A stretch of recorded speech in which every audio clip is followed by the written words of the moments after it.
Shani madam, start. Yes, now, okay. Very respected Manager Bishop of our college, His Grace Joseph Ma Dionysius, our college administrator, Reverend Father George Matthew Ramban, resource person of today's webinar, Dr. Saji Thomas, Dr. Devjit Roy, and Dr. Prasanta Roy, Principal Dr. M.G. Raymond Sir, Dean of Academics, Dr. Vinita Thomas Madam, IQAC Coordinator Dr. Devjani Mukherjee, and dear participants. Good morning and a warm welcome to one and all. We all know that the pandemic has shaken the landscapes of higher education institutes in tectonic ways.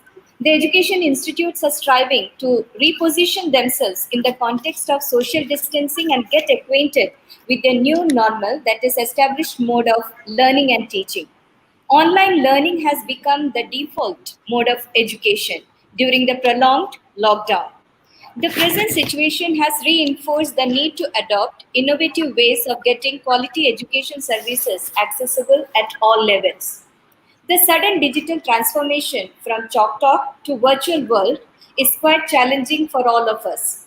But we have to make digital transformation a smooth journey with our multi-pronged strategy to tackle the crisis. We have to emphasize more on what will be taught and how it will be taught.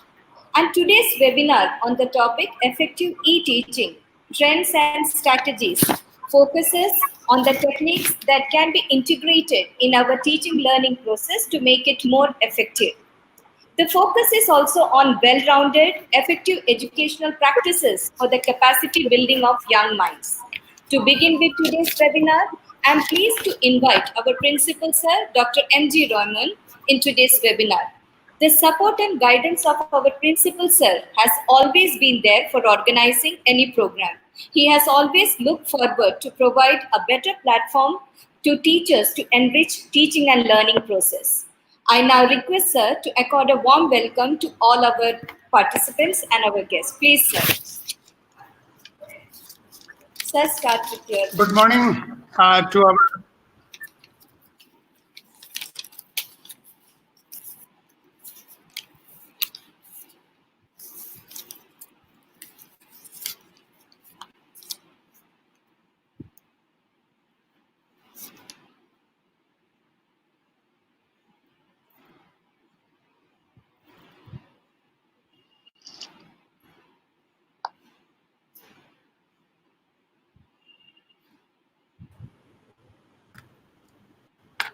today's is okay.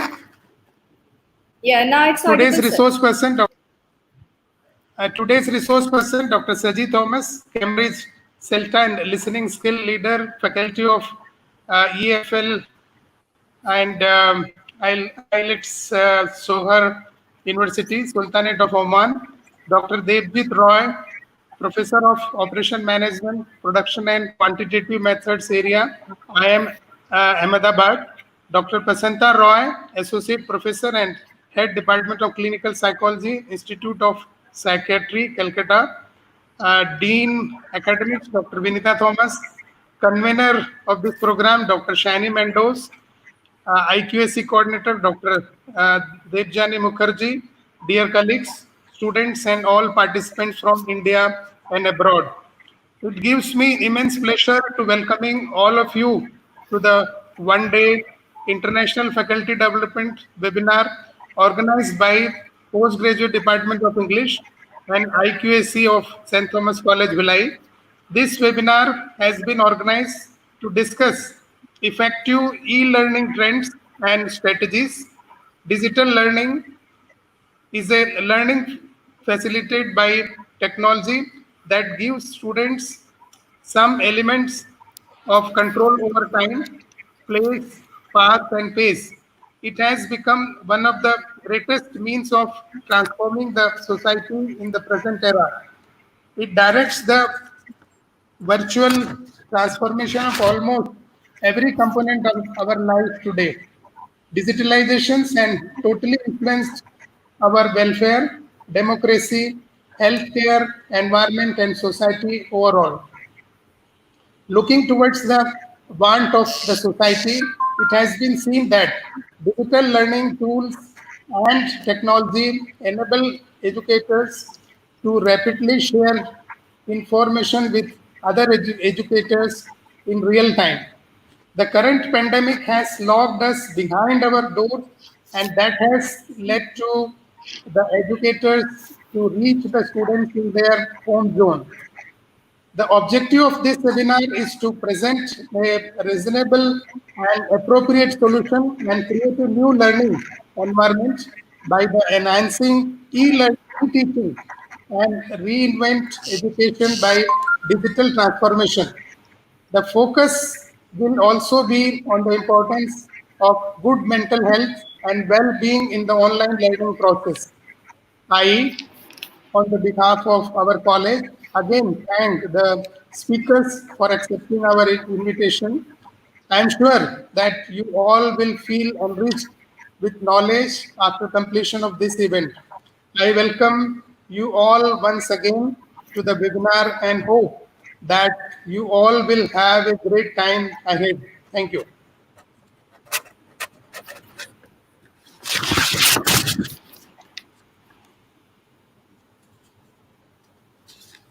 Thank you, sir.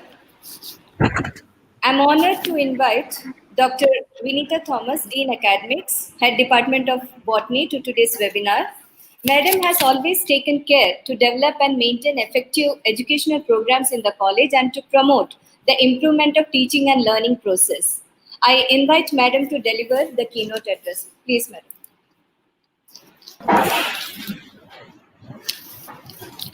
Very good morning to all the participants and the speakers present today. Thank you, Madam, for your kind words of introduction. Respected Manager Bishop, Administrator Reverend Father D. Varghese Ramban, resource persons, Dr. Saji Thomas from Sohar University, Sultanate of Oman, Professor Debjit Roy, IIM Ahmedabad, Dr. Prashanta Roy, Institute of Psychiatry, Kolkata, Principal of St. Thomas College, IQAC Coordinator, Dr. Debjani Mukherjee, convener of this webinar, Dr. Shiny Mendons, co-convener Mrs. Susan Ebison, organizing secretary Dr. Sujata Kole, faculty of St. Thomas College, and the faculties all over the world who are attending this webinar. A very good morning to all. It's my privilege to deliver the keynote address on this international webinar. I am sharing the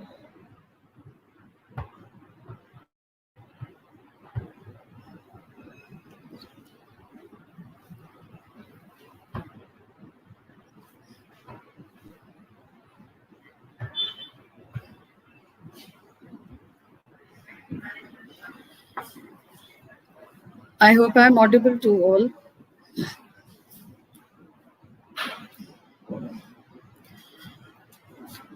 The international webinar, which was intended to be conducted as a faculty development program for the staff who are introduced recently to the e-teaching methods. I congratulate the organizers for organizing this webinar on effective e-teaching trends and strategies. The title of my talk is Teaching Without Walls. Whenever we talk about e-teaching, it means electronic teaching, which involves computational systems that communicate and cooperate with learners and is mainly done by the use of World Wide Web and is asynchronous learning environment which is providing lectures outside the classroom. Electronic teaching was introduced to the academic world some 10 to 15 years ago, but then it was without defining the function supposed to fulfill or substitute. The impact of technologies on learning and teaching is still unclear and is open to much debate and research in general as well as in higher education system. Now, when we talk about the electronic teaching in India, India was introduced to flipped classroom learning quite some time back but was never prepared to completely embrace e-teaching, as we were lacking on skills and resources. But mixing up both these methods, the country blended pedagogies and yielded intended results. Recently, after COVID-19 was has affected the country, COVID-19 has forced us to embrace online pedagogy. Now it's the time for the faculty to optimally utilize ICT tools in imparting education. The most important thing is that many of us are of the opinion that everything is available in the internet. The teachers will be replaced. We may not need teachers anymore because Wikipedia, Wikaspedia, there are a lot of PDFs in the website, in the nets, and we have developed, or we have made an opinion that in the digital era, the students who are in the digital era are digital natives. We call them digital natives, millennial students, or Homo sapiens. It is assumed that all the students of the current era have or possess a natural inclination towards studying through web. But there is a disconnect between the students' experience with technology in their personal lives and social lives. It's very different. A student may use the net to download movies, download music, to make a presentation, to chat with their friends, to play video games. But it is observed that they know very little about the technology, use of the technology in the role as students. Most of the students are not willing to study extensively using the electronic media.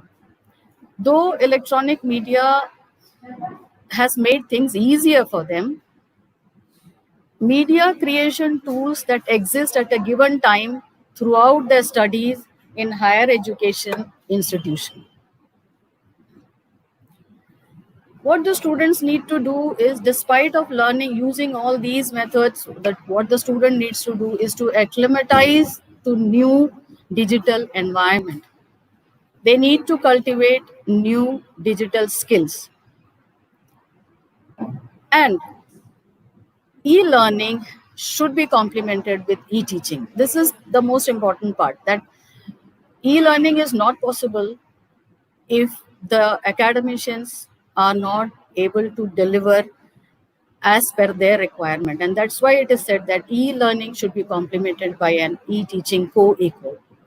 Now, this focuses on the new roles that teachers should acquire in order to control digital literacy and be able to manage effectively e-learning practices for their students. Just managing, because we still are learning process.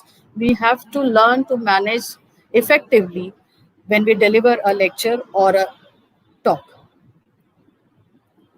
The best example for this is massive open online courses. We have seen that for the past, I think for the past 4 or 5 years, we have been coming through this term very frequently. And this course, open online course, is available for individuals who are eager to gain knowledge on themes of interest to them. But then MOOC cannot replace undergraduate programs fully, because the students lack the ability of constructing their programs and managing their studies independently. If you see, the number of students registering for MOOC is very high, but then the dropout rate of students registering is also very high. It is only less than 10% of the students who complete the massive open online courses. This makes very clear that, at least in the undergraduate level, students need substantive guidance, support, and counseling throughout their study process. Now, here comes the role of e-teaching. E-teaching is a prerequisite of e-learning. Many policies, government or non-government policies, many research papers and publications have always talked about student-centered programs. And the role of faculty in online learning is very rarely or scarcely discussed. And we are in a stage where now we are known as the faculty, or the teaching member is known as a sage on the stage. We will soon be reduced to guide on the side. This transformation will take place naturally in online settings. Despite of all this, e-teaching is a prerequisite for e-learning, because the students who use this method of learning needs advice and help from the teachers or faculty, and that is why it is said that e-teaching is a prerequisite for achieving efficient and fruitful e-learning in higher education, especially in undergraduate level, and provides multiple domains of investigation which are still to be explored. How much literate are we to facilitate our students with e-teaching? Here comes the digital literacy of academic faculty. We all accept that e-learning is becoming a dominant learning pattern. And for students, technology alone will not suffice. They need digitally confident academicians. Now, here the role of the academic faculty is changing, and we have to assume our new roles or responsibilities to develop a range of new skills and be digitally competent. Most of us accept that we are not digitally competent. It's nothing bad about it. There is that is quite a realization, but then we have to take things ahead. We have to learn new skills. There is a very interesting study which is conducted in Stanford University, where a topic was given, and they were asked to, the staff and the academic faculty as well as the students were asked to identify the internet source of that particular topic. And it was found that 60% of the students, mind you, this is a place where online teaching was introduced long back, and still 60% of the students fail to identify the internet resource, and 40% of the academic faculty also fail to trace the information to its source. So it is not anything to be ashamed of, but then we have to realize and take things ahead. It becomes imperative for the universities to invest in digital literacy for academic faculty. If, as the COVID lockdown began, we immediately started getting things from universities, from UGC, from higher education, from all possible sources, from our college, from our management, that online teaching has to be conducted. This is I will not say surprise, but then this was a shock for us, because we were never exposed to these kind of things. So if the university does not invest in digital literacy of academic faculty, very soon you will find that the faculty is disenchanted with the product as well as the process. And the reaction might naturally extend to the students, and it will reinforce the innate skepticism regarding the beneficial applications of digital technologies. Digital learning has empowered the faculty with great flexibility to choose the teaching styles to suit their personal strength and preferences.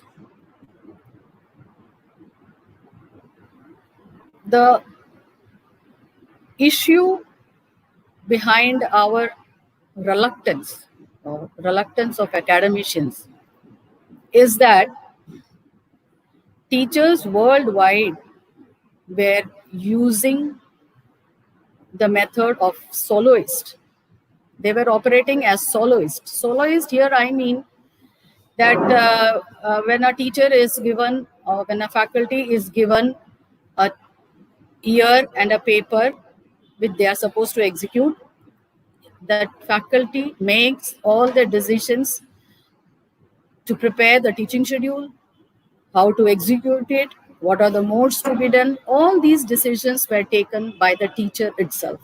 And so we say that teachers worldwide are used to operating as soloists. But online teaching will not be a soloist effort. It necessitates collaborations. Now, here we collaborate with professionals. For example, to conduct this webinar, I needed the help of professionals who would assist me to broadcast it, who would assist me to deliver it. Like that, there are professionals who would assist the teacher to prepare the syllabus as per online classes, to execute the topics as per online classes. And so we have to learn to work in collaboration with professionals. No more soloists will do. It is seen that now some of us say we are technology friendly, but most of us, most of the professors or the faculty use technology for administrative tasks. For example, like preparing a teaching schedule or preparing a report or preparing a attendance sheet, preparing a mark sheet or marks entry. Only those kind of things we were used to, and they are all administrative tasks. They are not a part of teaching. And the next part of this slide says that we teachers or faculties always think that we are less competent in using technologies when we compare ourselves with the students, because students are of the digital era. They are more competent than us when compared to using technologies. But then some of us also very frequently use the word that I'm uncomfortable in utilizing the advanced technologies, and that is a pure sign of lack of confidence, and a teacher cannot afford to have a lack of confidence. Teacher should always be confident, so she or he has to learn. Don't just be reluctant. There are always chances for us to improve. Now, with this change in the online teaching system, there is an overall change in the teaching process. And now the major issue is the unbundling of academic responsibility. By this line, I mean that an academic faculty used to perform certain deeds like teaching, assessment, checking, evaluation. And now we have to come out of that and adapt to the new method of teaching. And then comes that, then when that comes, when the unbundling happens, then what happens is that we feel that our workload has increased, because the way of presenting, the things to be presented, the mode of presentation, all these should suit our curriculum for online learning. And that is where we feel that our workload has increased. All this is leading to the feeling of burnout. This feeling will continue if the management of the institutions or the university, or that means the administrative part of the institution, is not giving the proper support system. That means if there is a lack of ongoing support system, this feeling of burnout will be there. The staff will feel overloaded and increased, and because the academic responsibility has changed.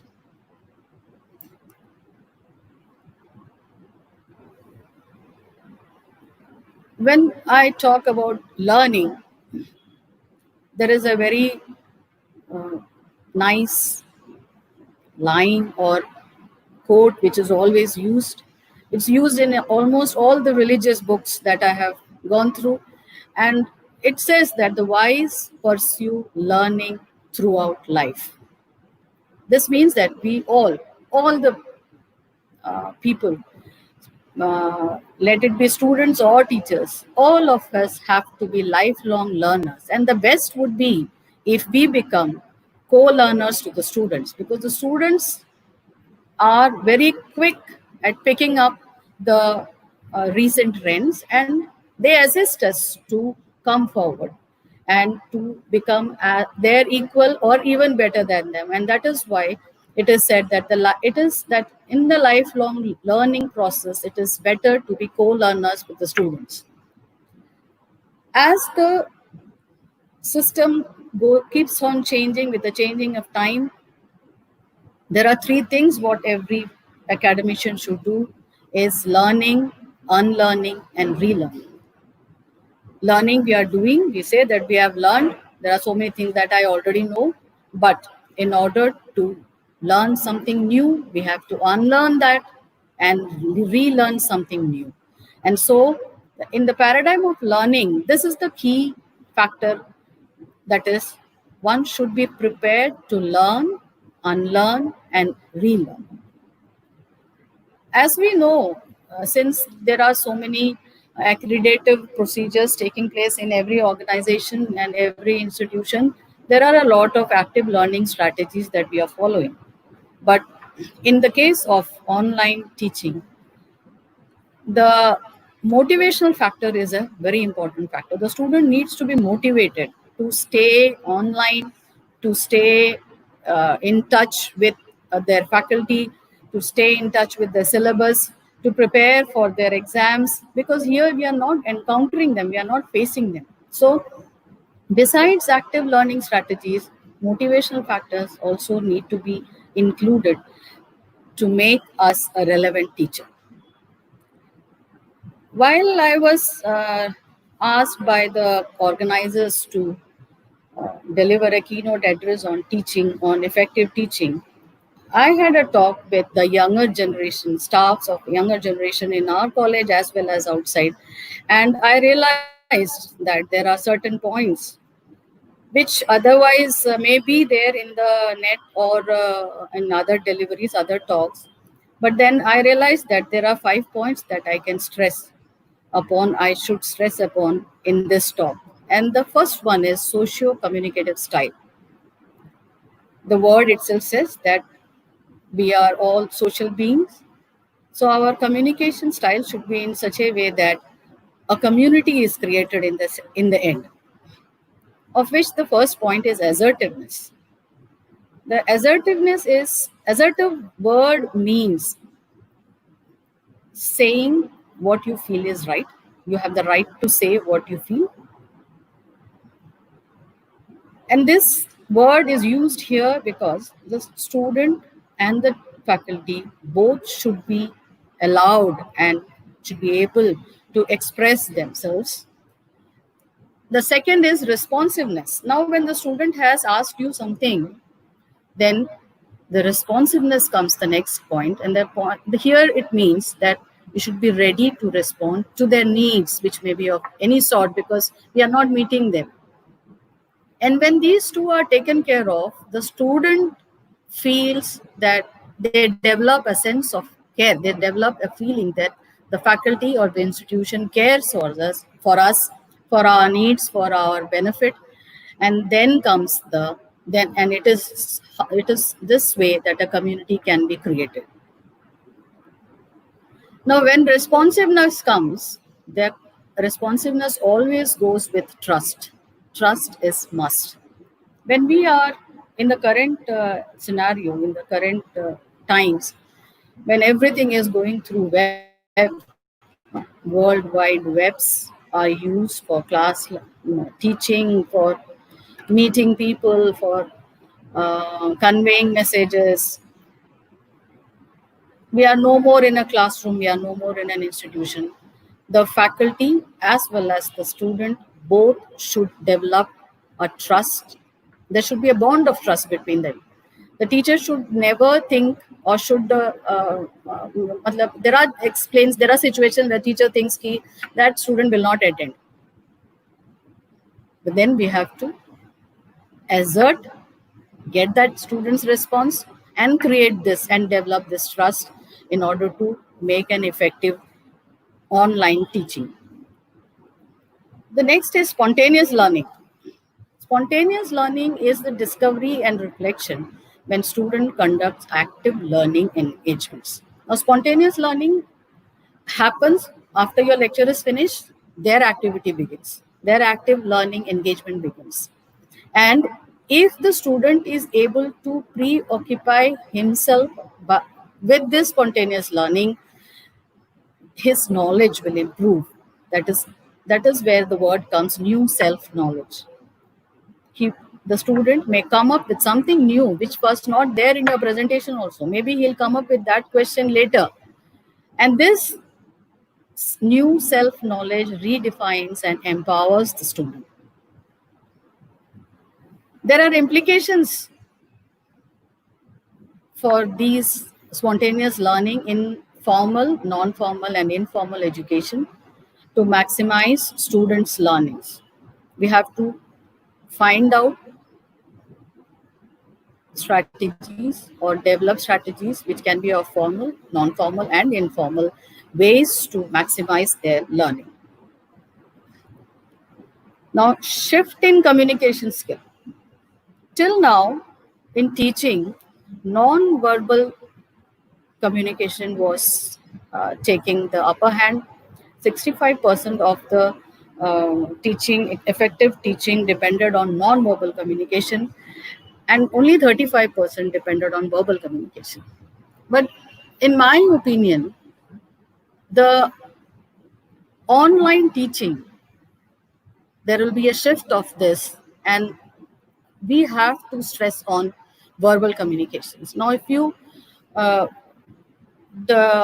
talk about the importance of verbal communication, non-verbal communication we were doing till now, so we know what it is. In verbal communication, the most important thing is that the information is exchanged by words.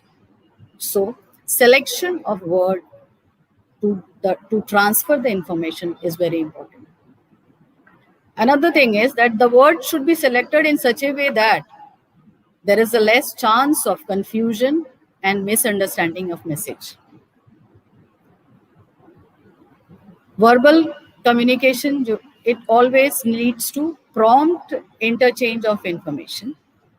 And the best part is that both the parties need not be present at the same place for this communication. It can be, he or she can be anywhere in this world, and we can communicate with them through verbal communication. And so the bottom line here is that since this shift from non-verbal to verbal communication is there, the most important thing is that our vocabulary should be as such that the communication, the message that we need to deliver or which we need to communicate goes easily.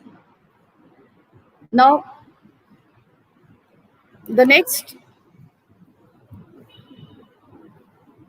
since it's an online teaching program or course, it is very difficult for the students to be attentive throughout. And so for effective communication, we need to develop strategies which will improve their attention. According to me, there are many, but for me, the basic 4 ones I have taken here, there are many. You may come with better strategies too. But the 4 that I think is important is that our delivery should be participatory, where the student is forced to participate. We must give them examples, not those just describing what is written in the book or what somebody else has described things to you and we just blurted it out. But then it always should be accompanied with examples, and the presentation should be in such a way, or the class should be in such a way, or the document should be in such a way that it instigates or it develops the inquiry mode, not enquiry. Enquiry is what is already there, and inquiry is where the students start thinking of something new. And for all these, we can use the multimedia tools to get their maximum attention in the programs.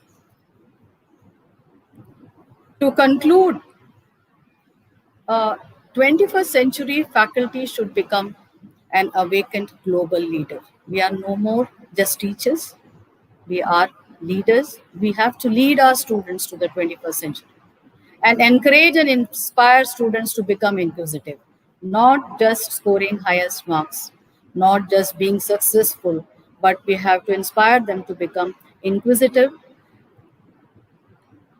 because in future success is not dependent on degree, but it is on the ability to learn, interpret, apply, and innovate. The 21st century teacher should train students to use and interpret information effectively to derive the benefit for the society and to the nation. The last point, which is the most important one, that's why I've kept it in the end, that is that the faculty should update themselves annually and present to their students in a new version every academic year. Every academic year, we should come up with addition to our soft skills so that we become relevant teachers of the time. Thank you. Thank you so much for your patient listening. Before winding up, I would like to thank the organizers once again for giving me this opportunity to share my ideas. There are many more points that could have been added, but then I just kept it to the simplest and the bare minimum points. Thank you so much. Thank you so much, madam. That was indeed very informative presentation, and I can see many of the participants appreciating your session. Now, it is our privilege to have Dr. Saji Thomas from University of Oman as our resource person for today's webinar. I welcome sir. Sir has an experience of more than 3 decades and in the field of education. We are eagerly waiting to hear from sir. So I request Sujata, before we start, to introduce our resource person to all of us. Please, Sujata. Thank you, Shani ma'am. It is indeed a delightful morning, all soaked in a delighted frame of mind. This morning, I have the pleasure of introducing to you all our first speaker, Dr. Saji Thomas. Dr. Saji Thomas has graduated from Ravi Shankar Shukla University and has completed his post-graduation in MA English from Government Science College, Durg. Sir has earned his B.Ed from Barkatullah Vishwavidyalaya Bhopal and has a Cambridge CELTA. Sir is currently working as lecturer and holds the classes of EFL, EAP and IELTS in Soha University, Oman. Sir has more than 25 years of teaching experience in university, vocational training institute, and senior secondary schools in Oman and India. His area of expertise includes imparting soft skills, classroom management, preparing teaching materials, educational psychology, leadership skills, non-formal education, curriculum development, student assessment, teaching skills, and online teaching. Sir has presented many papers in staff and professional development, brainstorming, and soft skills. Above all, his vision is to be a creative and innovative guide to inculcate and motivate the need of education and language learning in young talents by effective class control and diverse teaching methodology, to hone teaching and learning skills for a firm knowledge of career development. On a final note, he is also a magnificent individual and we are grateful for his presence among us today. Without further ado, sir, I invite you to join us on the screen. Over to you, sir. Thank you. So please. Thank you. Thank you. That was a great introduction, which many of the areas which I myself forgot about it. Good morning. Good morning, everyone. Good morning, respected managers and all the authorities of St. Thomas College. And I also equally welcome all the participants and all teachers for listening to me. Thank you for this wonderful occasion which you have given me to share my expertise on this area. But again, usually I refuse to get into such media. But again, there are circumstances in which I could not keep myself away, and I am thankful once again for the time given to me. Sometime before, we were listening to the keynote speaker, and many of my thoughts which I wanted to share is already presented. And I am thankful for Dr. Venita for sharing my ideas. Thank you again. She mentioned of COVID-19. She mentioned of shock. She mentioned of paradigm. And for me, it is paradigm shift in learning. So, okay, it all makes a difference in every person's life. I remember about 10 to 15 years before, people never knew about mobile phone. And today, we have entered in such a phase where about 98% of us, personally, we ourselves are facing this nomophobia. I don't know if you all are aware of this word, nomophobia. We all have got into that. That means the fear of not having phone with us. And this is another field in which we are getting into, and the education will go with face-to-face along with this online.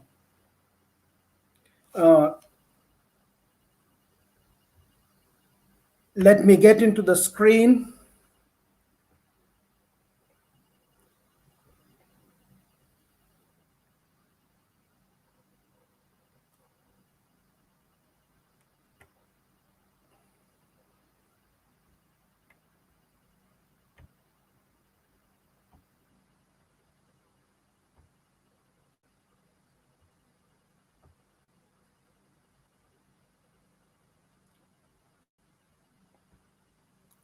Hope all can see it. Yeah. Welcome to this wonderful session. And my topic is on online learning theory, effectiveness, and impact. So I will be getting into point to point, and I will try my best to be within my time given to me. And I am sure you know this place, and my objective is keeping the doors of learning open, very especially in this area where you are hosting this wonderful webinar.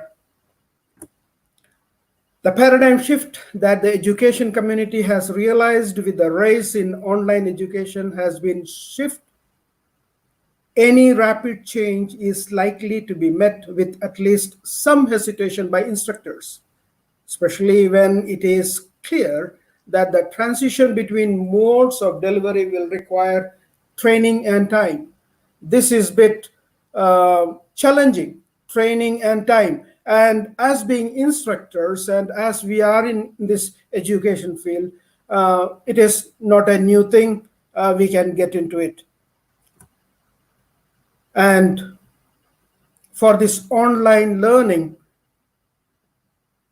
many vocabulary is used. On e-learning, online learning, distant learning, blended learning, remote learning, digital learning, virtual learning, along with the classroom learning are various options to this learn. Now, I will focus just on this part, this remote learning. Remote learning.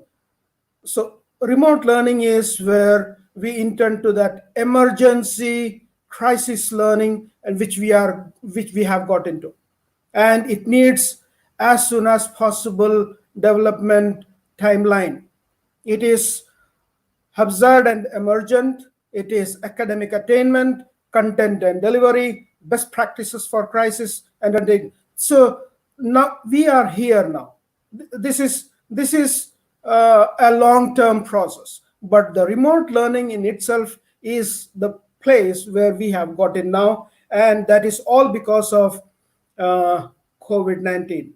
That means COVID-19 can bring a lot of changes in our life. There are positive and negative, and positive is that I am in front of you, and that may bring a lot of changes in professional life, but of course we can take it.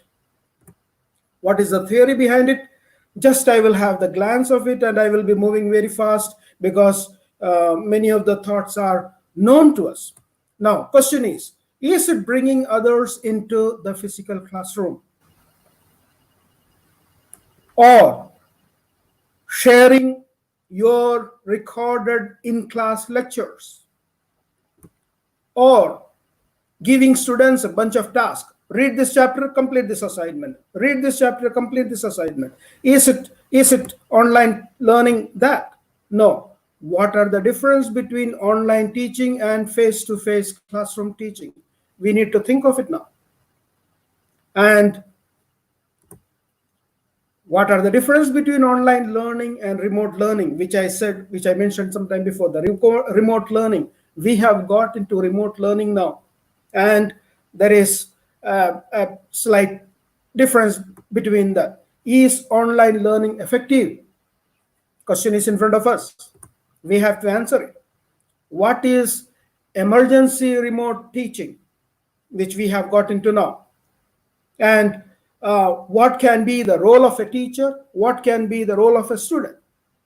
Being students, what should they do?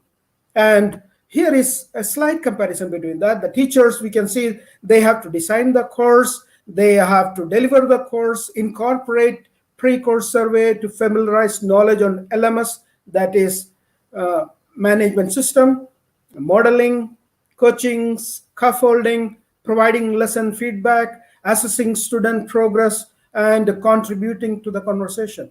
On the other side, students are engaging in assignment and activities. They need to do it. We have to encourage them to do it. Collaborating with peers, asking questions to peers and the instructor. They have to reflect on their teaching and their learning. They have to. They are the people whom we are sharing the knowledge.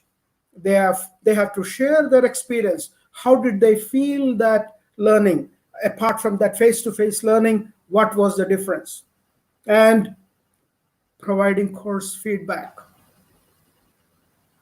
They have to say how did they like that course, and this is very important thing, providing course feedback. So once they give the feedback, we can improve our area. So now the question comes, what good online learning is not? Self-paced, primarily a set of recorded videos? Does it have the anti-social element coming in? Is it boring? How will the student sit to handle his course devoid of an instructor? Does this student is aware of the technology used in the college or college premises or the university or whatever it is? Is the student able to handle that technology? Is the student aware of language management system or learning management system? Is the student able to set clear expectation of the course? But on the other side, we have also to think, how is online teaching different from face-to-face learning? First of all, it is absence of physical meeting space. That should be in our conscious. And time spent planning and creating online content. We cannot use a book to transform the information. We cannot give a lesson how the way we go to the class, and we cannot do that. It is time preparation. And there is a mediated online channels. And there are times when delayed feedback with the students. Students may not be receiving feedback as we give in class. Emphasis on visual design of content. Flexible schedule. And time online instead of classroom. Class participation replaces attendance. And the last thing, class hours changes to online web conferences. Huge difference. And there is some effectiveness on the other side. We can see the effectiveness. What challenges or what are the effects of such online learning? There are positives as well as negative. But I will go to the positive side, where there is a time where we are going to face, like, without this we cannot proceed further. That is the age we are living in. Students need that change in their life, and we need to change and adapt according to that. Number one, students learn more than of the traditional courses. They have a huge amount of information coming in from different areas. The retention rate are higher with online learning. Very important, this retention rate. And improved learning. Now we may not understand, but I have seen when we share the ideas with not just with the help of words, but with the help of video or some other pattern, the students receive more, and there is measure, and the test scores can be given to them very soon, very fast. And we need to change that engagement just with the class, with other part of the technology. Improved perception of learning and online format. Stronger sense of community among students. Students shift their information, they share their information, they talk on that issues, there is a talk among themselves. Reduction in withdrawal or failure. We can very well see, yesterday we had CBSE exams, the results have gone very high. Not because effective teaching what is going on in classroom, but also the additional information which they are getting. And that is the proof that we can see that students are just not leaning on the teachers. They are receiving, they are getting more ideas, more knowledge, and they are the thinking ideas are huge, and that brings a lot of ideas. And e-learning is a greener option. The other thing, they have not to carry a book with them. They have not to carry, just a iPad or phone is enough. Self-discipline. The student who is really self-disciplined, and if they get the right technology, they will improve a lot. Online learning environment allows students to arrange their own learning. And self-paced learning environment, students can arrange their own time when they want to sit. They can shift according to the mood. Provides learners with various assisted function, such as teacher-made online instruction, and at the other same time, they can listen to another teacher from some other country, the same topic being discussed in a different way, and that is okay. That is part of education. We need to accept it.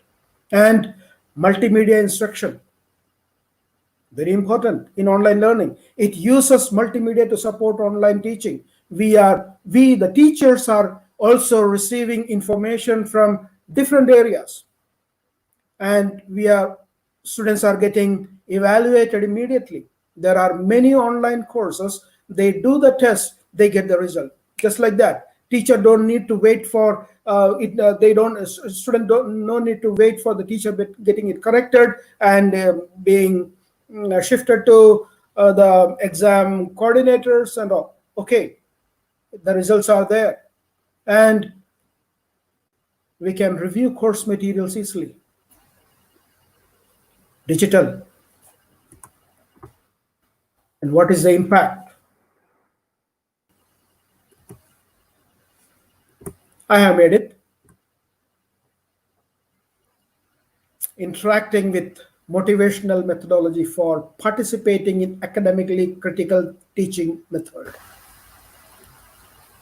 And again, in this impact, there are positive and negative impacts. I will discuss both. Positive, and again, all that positive impacts are not presented by me. There are many other. I am constrained to time and the situation I am in. I need to be careful about the time. Prepares student for real life learning. Employers know that online students are hard workers. To certain employers who want to make sure that their student, the people they are hiring are hard workers. Offers more accessibility. Online teaching will become an integral component of education, which I mentioned earlier. It is going to be a part of teaching. We will not be exempted from that. And this is the transition, and this is the time. What I can understand, this pandemic have brought in our life to change the standards and change the way we looked into the pattern of teaching. And administrators, as well as the shareholders, should be careful about putting and investing in this area. Teaching will reach out to students more effectively through chat groups, video meeting, voting, and document sharing. Impact of online teaching. Negatives. Public are skeptical about the quality and value, particularly underprepared and disadvantaged students underperform and on average experience poor outcome. We are not exempted from that. There are many students around who are unable to handle a phone, or they are not having an Android phone, or they don't have a TV or a laptop. And that is the negative impact. And we have to be very careful. And the college authorities and all those who are on that area must be very much careful about when we implement 100% online, which is a bit difficult and it will take time. Online education has failed to improve affordability, frequently costs more than in-person alternatives, and does not produce a positive return on investment. There are chances, but as I say, when there is a positive part, there is negative. And along with the face-to-face teaching learning, this online learning is going to be a part of our life. Students without reliable internet access or technology struggle to participate in digital learning. We should be very careful on that area also. They cannot even participate. They will not be aware of. They cannot get in, and they will face a lot of problem. But overall, there is a strong evidence to suggest that online learning is at least as effective as the traditional format, but the evidence is by no means conclusive. Online learning is a story that is still being written, and how it progresses will likely depend on those present. That means the load is on us, being the educators. It is on us how we channel it and how we put this burden to the people. In short,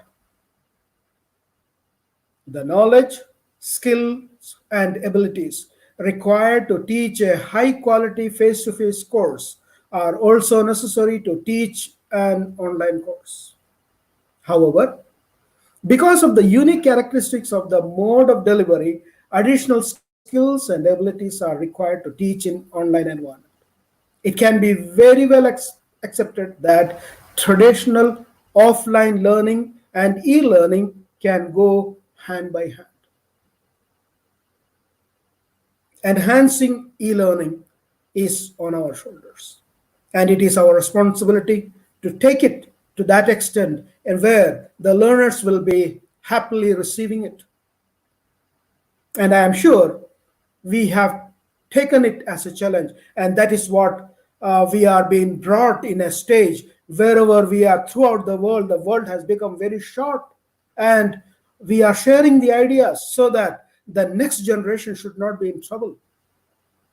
And once again, thank you for the privilege which I received, and thank you for the organizers. Thank you for your undivided attention. Any questions, please?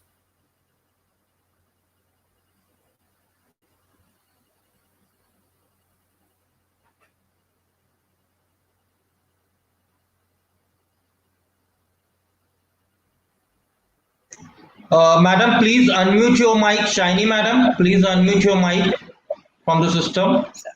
Sorry. Sir, as of now, I cannot see any questions, but I can definitely see appreciations for you in the chat box that it was very informative session.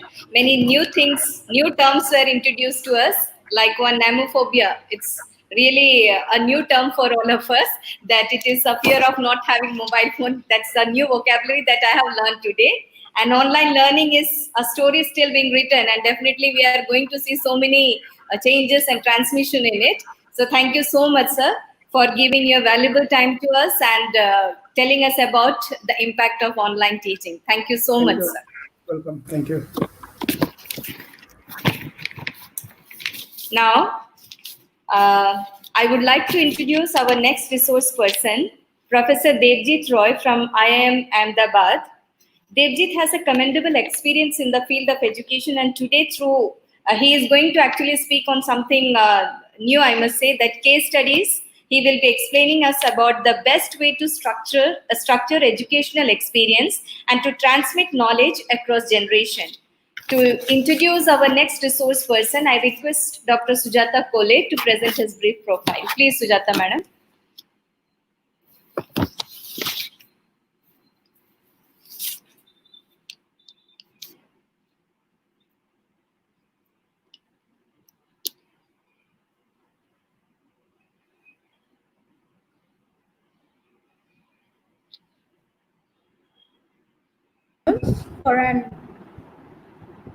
Thank you, Dr. Thomas, for an enlightening and congenial presentation on the right way to apply for teaching. Thank you, sir. I'm delighted to introduce our next speaker, Dr. Devjit Roy, Professor in Production and Quantitative Method area at the Indian Institute of Management, Ahmedabad, India. Sir holds a PhD in Industrial Engineering. Sir has obtained his MS degree in Manufacturing Systems Engineering from the University of Wisconsin-Madison. Dr. Dr. Roy is also a visiting professor at the Rotterdam School of Management, Erasmus University, and Stephen M. Rose School of Business, University of Michigan, where he is actively involved in both teaching and research in the broad areas of operations and logistics.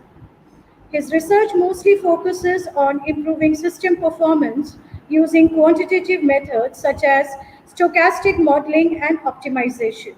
He has received several research awards, including the IIE Transactions Best Conference Papers and in Facility Logistics. Sir is also the lead author of the first book on trucking business management published by McGraw-Hills. At IIM Ahmedabad, he coordinates the Executive Education Program in Restaurant Management, Warehouse Design, and Management. With equal pleasure, I invite you, sir, to share the screen with us. You're welcome, sir. Please.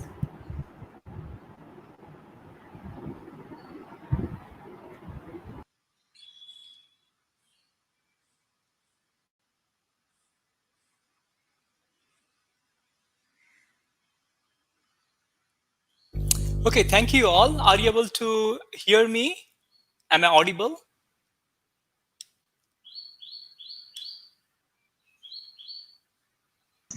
Yes, sir, you are audible, sir. Please carry on, sir. Thank you. Thank you. So let me go to full screen. Okay, before I get started, I would like to thank the higher authorities at the St. Thomas School for inviting me for this webinar. I was really delighted to talk about this very contemporary topic, which is how do you make the learning and teaching effective in this today's world. So before I get into the core of the presentation, I will give you a little bit background about where I'm coming from and also a little bit about our institute, which is the IIM Ahmedabad, right? So about me, so I do a lot of work in the area of operations and particularly logistics, right? So I'll do a lot of work on how do you improve the distribution of material. Imagine during the COVID times when you were all locked down, you received your essentials seamlessly. So how was that possible? It was possible because you had really efficient mechanism to store products and also distribute the products to your home. So we work a lot on how can we make this processes really efficient during this any kind of disaster or kind of pandemic situation. Now, before I go into the core of the topic of case-based teaching, which is the part of my talk, I want to spend a little bit time about talking about IIM Ahmedabad. I'm sure you heard about the institute, but what makes it different is our way of teaching, and which is so relevant in today's context as well. So those who already know, IIM was started in collaboration with Harvard Business School, right? So erstwhile, when Vikram Sarabhai spoke to Jawaharlal Nehru and they were deciding to start the business school in India, so that's when they actually went to Harvard and had a partnership model to develop IIM Ahmedabad. What makes it so interesting is that the institute was started to really train the practitioners, and that's important. So our focus was on practitioners, on who are already working in the industry. That was our focus. Over time, we of course maintained the rigor of teaching, and I will talk more about what is the rigor all about. But we are consistently ranked very high by the NIRF rankings and also the FT rankings. In terms of certification, we are EQS accredited. We also got re-accreditations this year for another 5 years horizon. A little bit about our programs. So we are close to about 1,100 students, close to 100 faculty, and we have about 400 odd research administrative staff.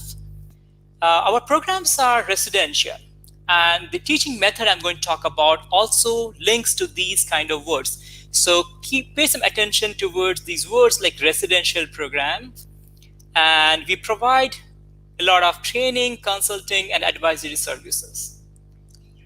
So I would say that IIM is one of the institutes in India where all the industry and the company, they look forward to solve their problems, right?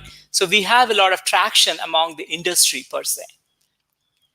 Now, why I'm giving a background about our institute is because our program design and pedagogy is closely linked to our audience.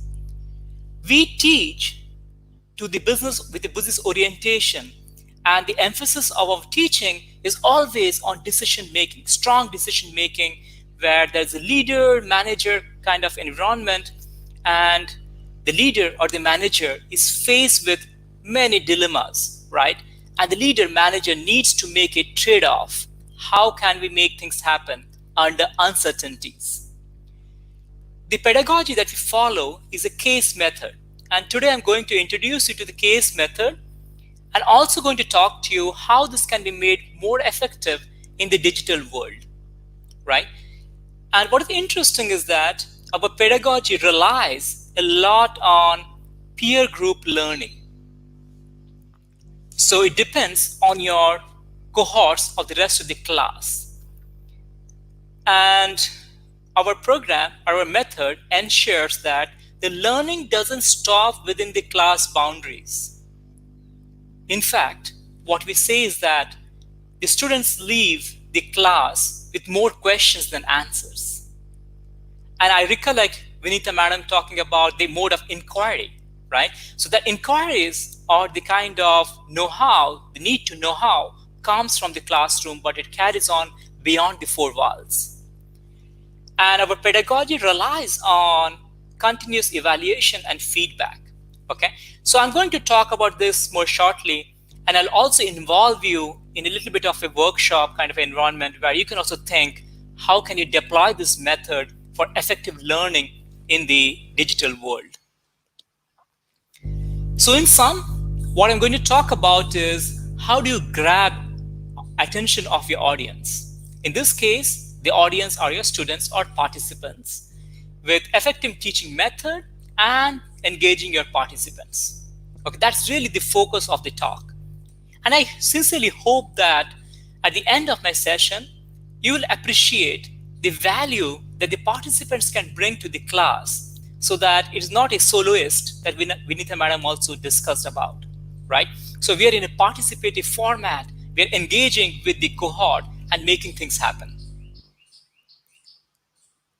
So every time, I would say anytime the faculty goes to teach, I would say faculty already has a nice content, okay? So I'm not questioning the knowledge or the content of the faculty. So this is, I will say, is already starts at 100%, right? So what we're trying to do here is that how can we translate a nice content into an effective e-classroom experience? So today, when we evaluate our teaching methodology, we have to see whether we give an experience to the classroom. Today, when we have more than 1,000 modes of courses, 1,000 modes of learning, how can we really distinguish our way of teaching from our competitors or from our kind of synergy peers, right? So we have to really see how do you translate the content into an effective e-classroom experience. So again, I already start with that. You already know what are the topics to cover in this session, how much content to discuss, how to take exams. So I don't even question that these are some things you do not know. You already know this, right? So these are some of the ingredients that goes into a nice e-classroom experience. But what we're going to talk about is having the right ingredients doesn't guarantee an effective learning experience for your participants. For example, if you're making a soup, for instance, right? You have all the ingredients. You have the peppers, you have the spinach, you have the roots, everything you have.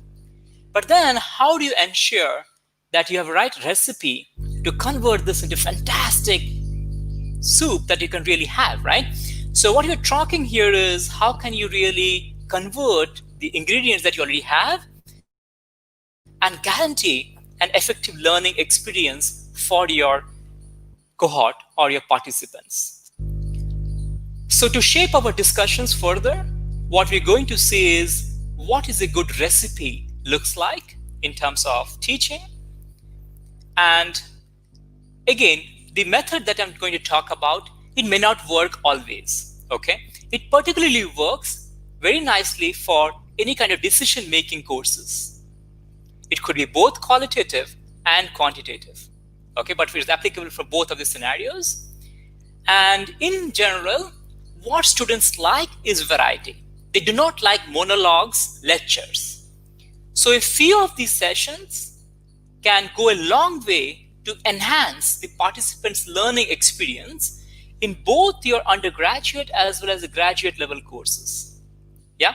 So again, a disclaimer here, you may not find every session useful to do a case method, but a few of cases within your whole curriculum or a course can really enhance and stick the concepts to the participant's mind for a longer duration. So today, even when we have alumni meets at IIM Ahmedabad, the participants who graduated 25 years back, they still remember the case that they have discussed on the first session. That's how the brand stickiness of a case is. The case, the situation sticks for a longer time, whereas concepts can be forgotten. But cases plus concepts can make a deadly combination. Okay, so we're talking about both cases plus the concepts. Okay, these together will give you a better learning experience, and that's where we are trying to harp here. Okay, I hope you're with me and you're able to follow the objectives of how can we really make our courses more engaging for our students. So these are some of the typical teaching methods. I'm also happy the previous speaker, Dr. Saji, already mentioned some of these aspects. But if you have to put some of these typical lecture methods, one-way kind of monologues, the idea there is often to pass on the information. Okay, it is a top-down approach. You just go there, pass on the information. After time, it's just over, right? And typically, when you pass on the information, you always have just one method that is best known. And maybe you engage with some question and answers, and you evaluate whether the students really learned or imbibed the kind of knowledge that you passed across using assessment, using exams, right? So that's typically how the lecture method works.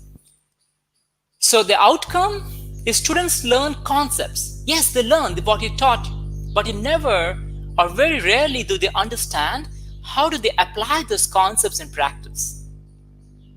Okay, so that's kind of a disengagement that you already see at some point. And that's often in the education system that we are living in across pan-India, right? In many cases, students are not knowing how to really apply the concepts. They know the concepts very well because you assess them as exams, they learned it, they know the concepts, but just they do not know how to apply them. Often, industry do not find the candidate worthy of hiring because they don't see value in the candidate, right? So these are some of the drawbacks of the purely lecture-based methods.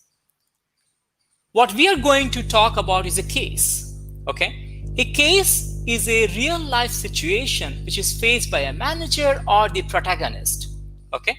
So every decision maker in a case has a protagonist.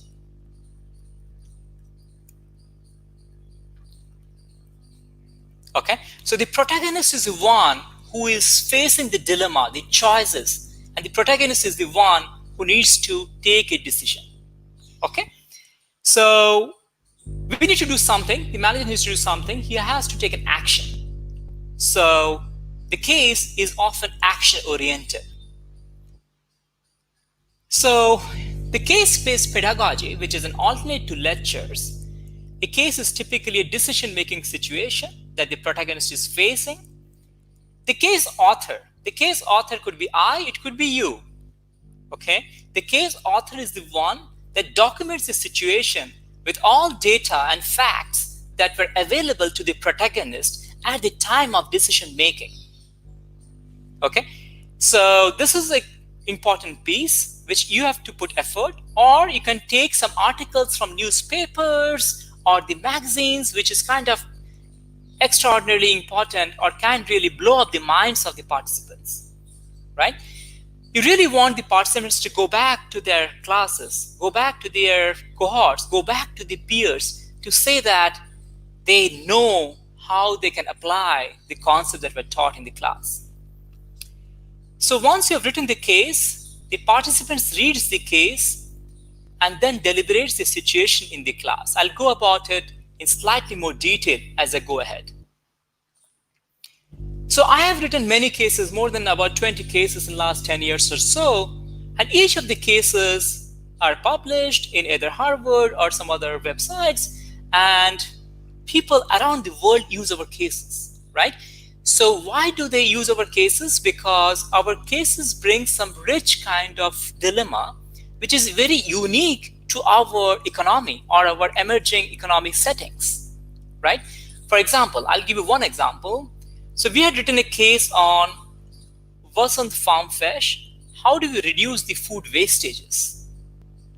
Okay, so what we did really try to do here is we had a protagonist who started developing, mom and pop shops from where you get your vegetables and other produces. And they tried to integrate with their farmers to reduce the food wastage. The dilemma, the question faced by the protagonist, Mr. Vasant, was how much quantity should I procure from the farmers so that at the end of the day, I do not have to feed the cows on the wastage products. Okay, I really want to improve my revenues. So what should I really do? So we had documented the full case and we used it in our classroom with a lot of success in terms of imbibing the concepts to our cohort. So our goal, this is one thing which I hope you all will take away from a session, is that we want our students not to be students but as participants. Okay, and who makes the students as participants? The entire kind of responsibility lies on the faculty. Okay, so the faculty have to transform the students to participants so that they are an integral part of the learning outcome. The facilitator should be the faculty, right? The faculty should facilitate the transformation from students to participants and make sure the students, now forward we'll call them participants, are an integral part of the learning outcome. Okay, so let me ask you if you have any question and then we'll move forward again. Any questions, comments? Let me check. Looks like all are doing okay. Yes, no, maybe.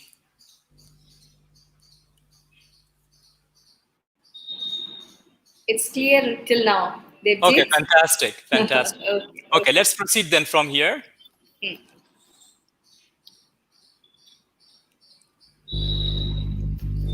So the difference that I want to make is that the students typically listens, right? But we want the participants to participate, and that's the strong difference between student versus participant, right? We want to have a kind of difference between these two. We want them to participate in the classroom. So you can ask me the question, you'll typically do projects, right? Projects are a common part of the exercise where the class goes to the field. But tell me this one, if they do a project, how many projects do a student do in the whole year? Maybe one. Why? Because project is so cumbersome. It is so time-taking. Doing a project from start to finish will take probably a couple of months. So it's not feasible to do a project for every course. It becomes harder. It's also time-consuming, and in terms of implementation, you cannot really sustain it over long term. During the COVID times, we were all locked down, stay-at-home order. No question about on-the-field projects, right? So many situations come across where projects become infeasible. And the best example is right now the pandemic we are going through. Okay, so there are challenges when the class goes to the field. What we want to do is the field comes to the class And can we make it happen is the kind of question we are asking here. And yes, we can make it happen using the case-based learning. Okay, so we'll make this phenomena happen with the case-based learning. Okay, that's what we are trying to do here. So some of the options for management education: class goes to the field, or the field comes to the class. In this case, the field comes to the class in the form of teaching cases. For the next part of the session, I'm going to walk you through how do we learn through cases.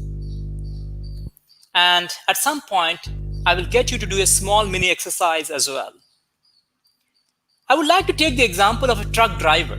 I'm sure we have all seen truck drivers in India on the highways, right? So these truck drivers were the people who delivered the essentials to your home on every day that was happening pan-India. So during the COVID scenario, we all thank our truck drivers because they are our frontline workers, right? So the truck drivers were ones who went on the field and brought all the essentials and distributed pan-India with, of course, they took some precautions, but you know, when you're on the roads, you're more susceptible to the virus and the infections. So the business was fine. At a certain point, you remember probably what happened. Well, we were introduced with the nationwide lockdowns, right? And when we were introduced for nationwide lockdown, you can imagine what really happened. The workers were sent home, factories were shut down, transportation almost stopped. Post-lockdown, the drivers migrated. There were hassles to the transport. Drivers were given more pay bonuses. Demand is now increasing, but the trucks are still stranded. Okay, I'm sure you saw this picture before where all the migrants are going home, right? Post the lockdown one, all the migrants were starting going home. And not only that, it has a huge implications because all our drivers were now at home. If all the drivers were at home, you can imagine all the trucks pan-India are now stranded. They're all lying idle. What I'm trying to do you is present a case situation. Okay, so the case situation goes like this: is post the pandemic, or while we're going through the pandemic, the trucks are idle. We are not able to move our products in the India. They all are stranded now, right? So this graph just tells you that before and after scenario, we have only allowed only 40% of our trucks to move. All the trucks are still idle on the roads. So my question to all of the audiences right now: what can the operators do to recover from the crisis? How can we make sure that we are able to transport our products? What can we do to get our drivers back to work? Okay, this is a case situation. I presented a live case in front of you. And now what you have to do is take 1 minute of your time to write down your thoughts. How would you resolve the crisis? Okay, this is a crisis that whole India is facing today. And what can you do to resolve the crisis in your own thought process? So take a minute, take a paper, take a pen or a pencil, and write down a few points that you think you can do or the companies can do to improve or make sure the drivers return back to work and we are able to have our trucks run again, right? We all want that. So please take a minute and write it down, and then we'll move forward.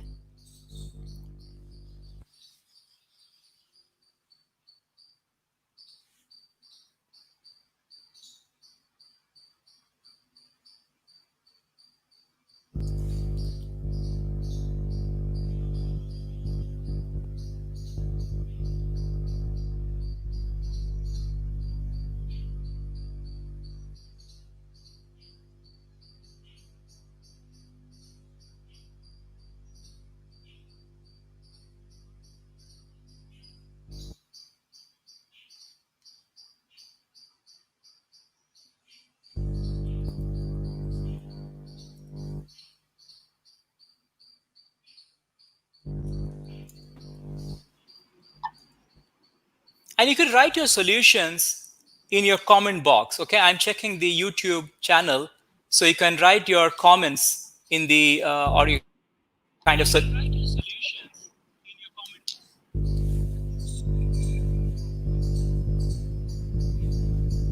fantastic, Sudeshna. So you have to ensure they have access to shelter. Okay, fantastic. Any other thoughts? What can we really do to make things happen? What can we really do to make sure the drivers go back home, come back to work? Right now, the whole population has already migrated. Yeah, keep the thoughts coming. Others, what do you think? Yeah, Pratik, excellent. So operators need to transfer shorter distances. Fantastic. This is something I will also touch upon. Any other thoughts? Good, a few more and then we'll move on.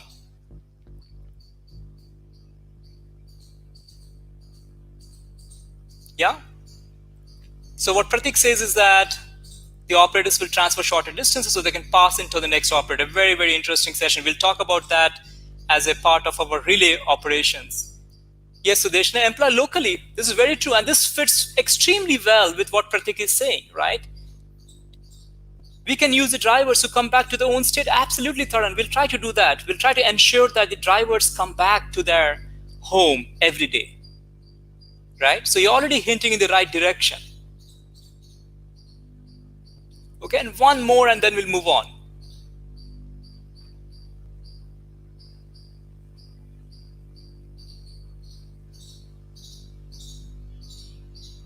Okay. Any other thoughts, questions? Okay, Chanda, excellent.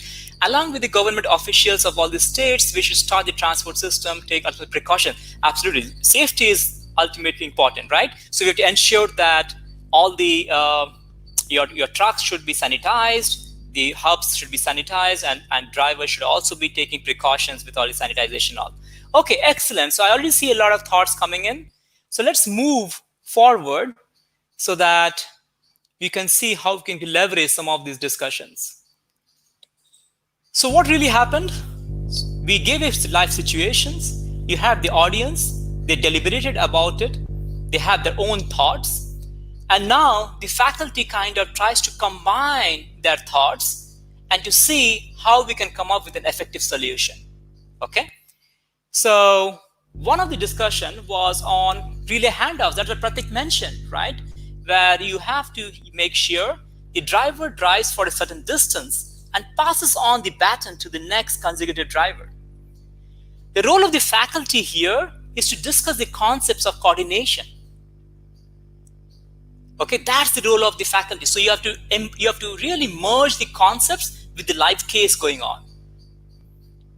Not only that, one of you mentioned, try and work them locally. What you see here is how are the ants achieving their goals. Yeah, so what the ants are trying to do is to pass on and to ensure they're moving from one to another by forming a bridge. And the bridge here is the bridge of collaboration. And that's where you have to discuss as a faculty the concepts of collaborations. What I try to do here is to integrate the concepts within the live case itself. Okay, so then talk about, together everybody achieves more if you're collaborating. For example, you can say that if you use a relay combination of the trucks along with collaboration of the drivers and they work locally, we can optimize the driver resources and we can make sure the driver goes back home every day, right? So that's what we are trying to do here. And then drive the point home. Why is collaboration so important? You should tell them shortages will always exist. We have to make our business sustainable. We cannot rely just on our own drivers. We have to collaborate with multiple parties so that drivers are shared. Travel paths are smaller, that some of you already mentioned. We need to ensure that drivers are more comfortable and we improve the fleet utilizations, right? So it's interesting is that we discuss the concepts of coordination, collaboration with the live case environment. Now let's go back to the case method again. What did we do so far? We had the field come to the class. In real cases, we have executive or the faculty comes to the class and narrates the case. a third person documents and make it available as a case. Class discussion is the key process that goes on, just like what we did so far, right? We discussed, we had to get to the key process of engaging. And as a facilitator, I always push the participants to give responses. Did you see that? I always push that I need at least 5 responses to go ahead. So as a result, the participants come out of their cocoon and starts contributing to the class. Now, we always say that the method is more effective if you self-study before the class, because we need to have your individual perspective also. So the learning happens in 3 methods. First is a self-study, then is a group study, and the third is the class, how you're coming and you're discussing it, right? So you self-study, then discuss in small groups, and then after the class is over, you again reflect with your own group, like what happened? How different was our thought compared to how the class thought about it? That's where the learning is not really confined to the 4 boundaries of the walls. The learning happens even after the class as well. Okay? And that's make this method really sticky for a long, long time. So class discussion is typically a free market. Everybody can contribute, everybody can discuss. And what we say is that is organized discussion. So the faculty plays a larger role in organizing the thoughts together. It is not that there are friends, you cannot really oppose each other. You always have your own thought. And that's the beauty of learning. You know why you're right, you know why your friend is right. You appreciate each other's thought, you learn mutually, right? There are presentations, there are role plays, there is analysis, and finally synthesizing the final outcome, and then concluding the case with the key learnings, right? I hope you'll see the whole value of the case-based method here.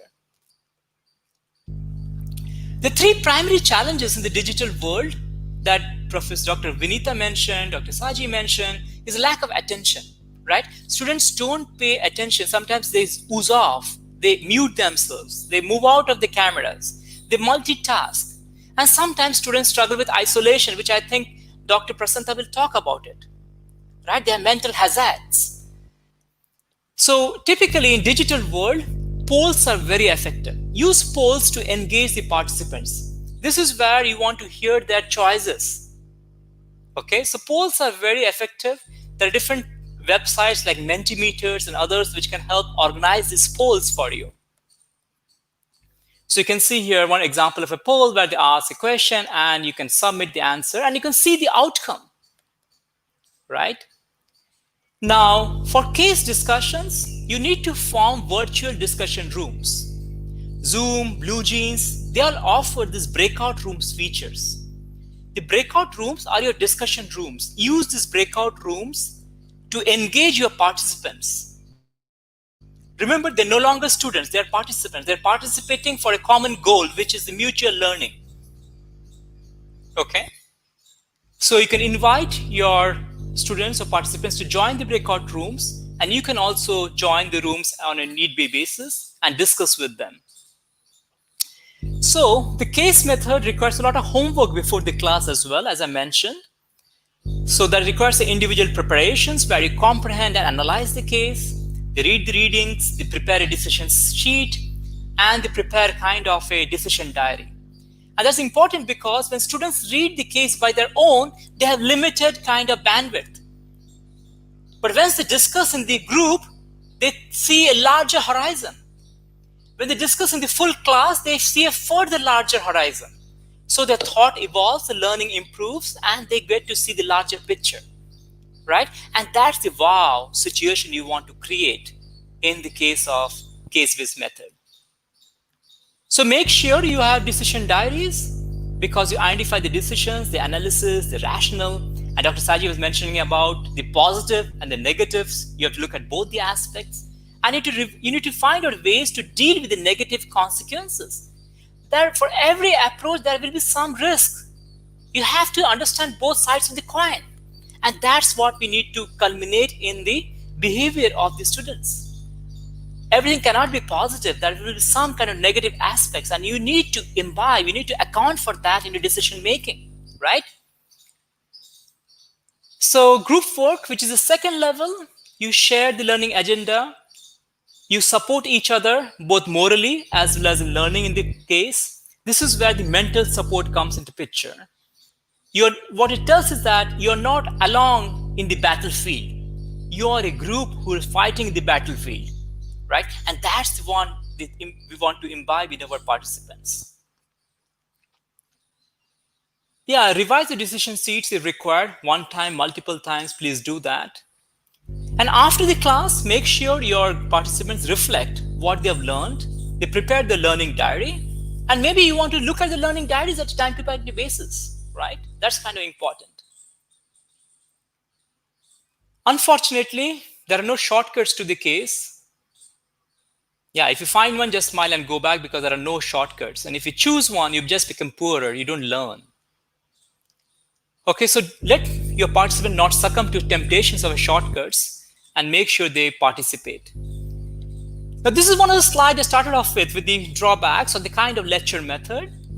If I have to contrast that with the case-based pedagogy, it is thought-provoking. You motivate the need to learn with a real case. You involve the participant.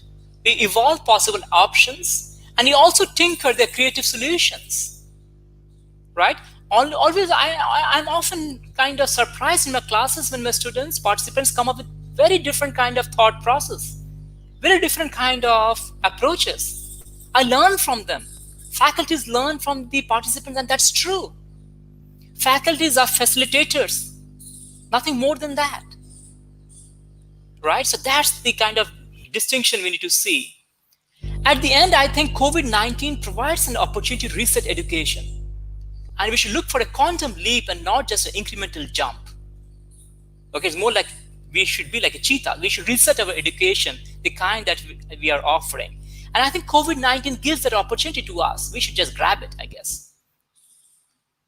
We want the schools, colleges, universities resilient. We want them to recover, adjust to this change, not just adjust. We want to adjust successfully. So the key word here is adjust, not easily, but also successfully. That's kind of important here. We need to want you to be successful in this kind of recovery process. Okay. So the evolution happens like this. We had initially in-person lectures. We had asynchronous sessions where they were recorded. Then we had synchronous session, live sessions. And as Vinitha Madam was talking about, we are moving towards blended learnings, right? Where we use a combination of podcasts, videos, role plays, live sessions, just to make sure we make the participants learn and sort of apply them in the practice.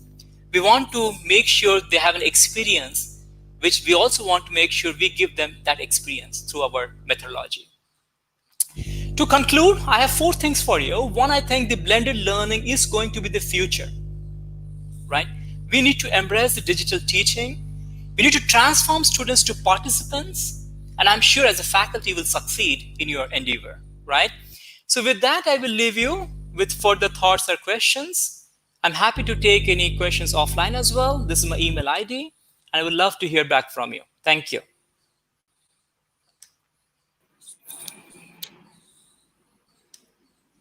Thank you so much, Devjit. That was indeed very innovative way of explaining about the online pedagogy that you have explained here. Case-based pedagogy is indeed something new for all of us. And definitely we will be looking forward to have live examples and use that in our online class and make the class interesting. Thank you so much. And I can see many of the participants appreciating your session. They all have very good comments for you. And if any one of you have any question, sir has given you the mail ID, so they can pass on the question to you. Thank you so much, Devjit, for sharing your valuable information with us. Thank you so much. Thank you.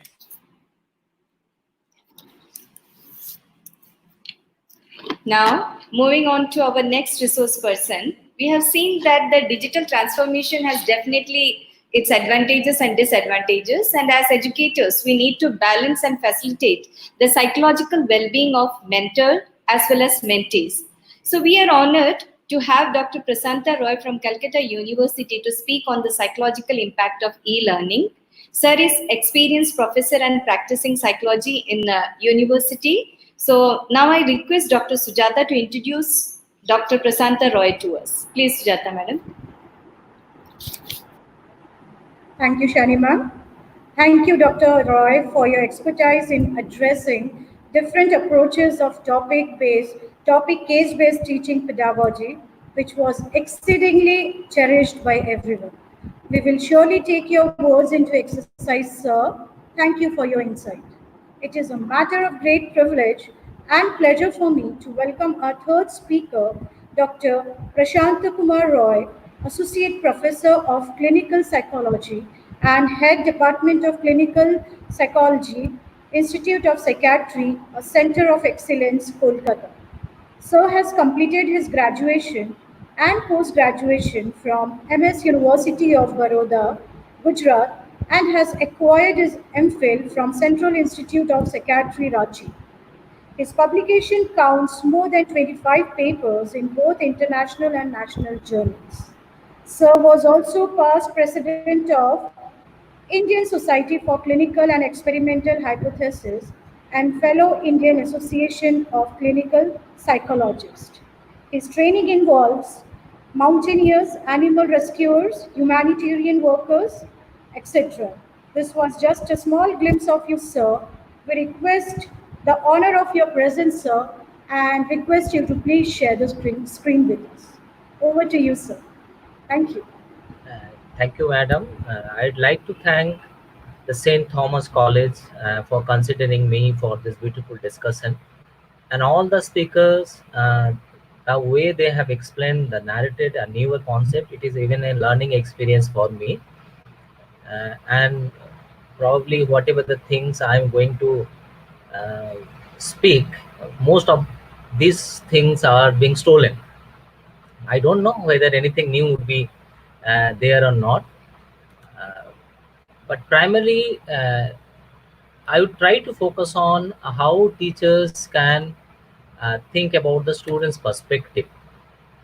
I'm sure after these lectures, the teachers who are being already apprehending a lot how to deal with so many issues.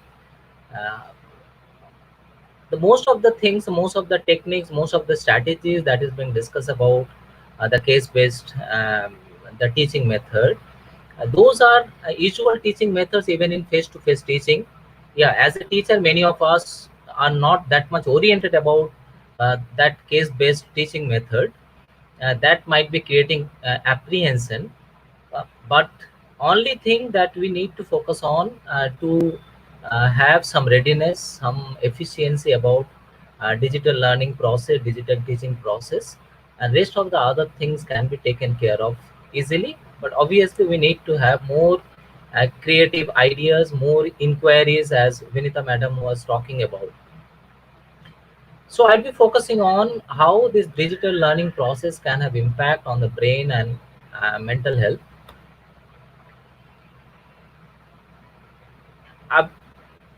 A bit of background. E-learning is a virtual learning environment in which a learner's interaction with materials, peers, as well as instructions are mediated through the information and communication technologies.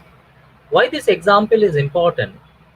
See, as the previous speakers were also discussing, it is not about the materials, interaction between the materials and the participants or the students.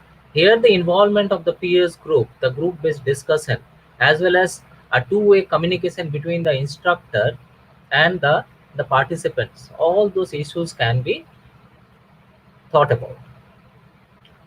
Till this pandemic, in India, the ICT, information and communication technology, was used as a tool to support the learning process.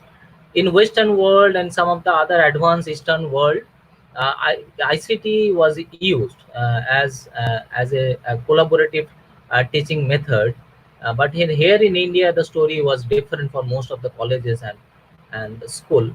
So most of the teachers are also new in this ICT as a teaching modality. I personally also had reservation about because before this pandemic, I had many scope to join some of the webinar, and I refused most of this scope because of my own rigidity or reservation or maybe discomfort level. Now, after this pandemic has created a openness, created a new situation, new demand state, new readiness in us, so that we are thinking about considering ICT not only for teaching. We are seeing patients using ICT nowadays. Taking advantage of the network infrastructure, learning can occur anywhere using many types of resources using ICT. That is one of the biggest advantages of this modality. For example, if I want to do a particular professional course training from USA, and for personally, it might be difficult for me to uh, go there. So through this online course training, using the network infrastructure, I am being able to complete many of these courses. That is one of the greatest advantages we are having. I am not going to focus on the advantages and disadvantages, and I personally also agree what previous speakers have discussed, that this method, the ICT based teaching process, e-learning method, is having rather more advantages than disadvantages. And whatever the disadvantages are there, those disadvantages can be taken care of. Some of it, not all the disadvantages. For some other disadvantages that may not be, we will not be able to take care of, probably we need to focus more on the psychological aspect, how we can make ourselves more resilient, as the previous speaker just talked. So how to build the resiliency to deal with some of the disadvantages, irrecoverable disadvantages, that we'll be discussing.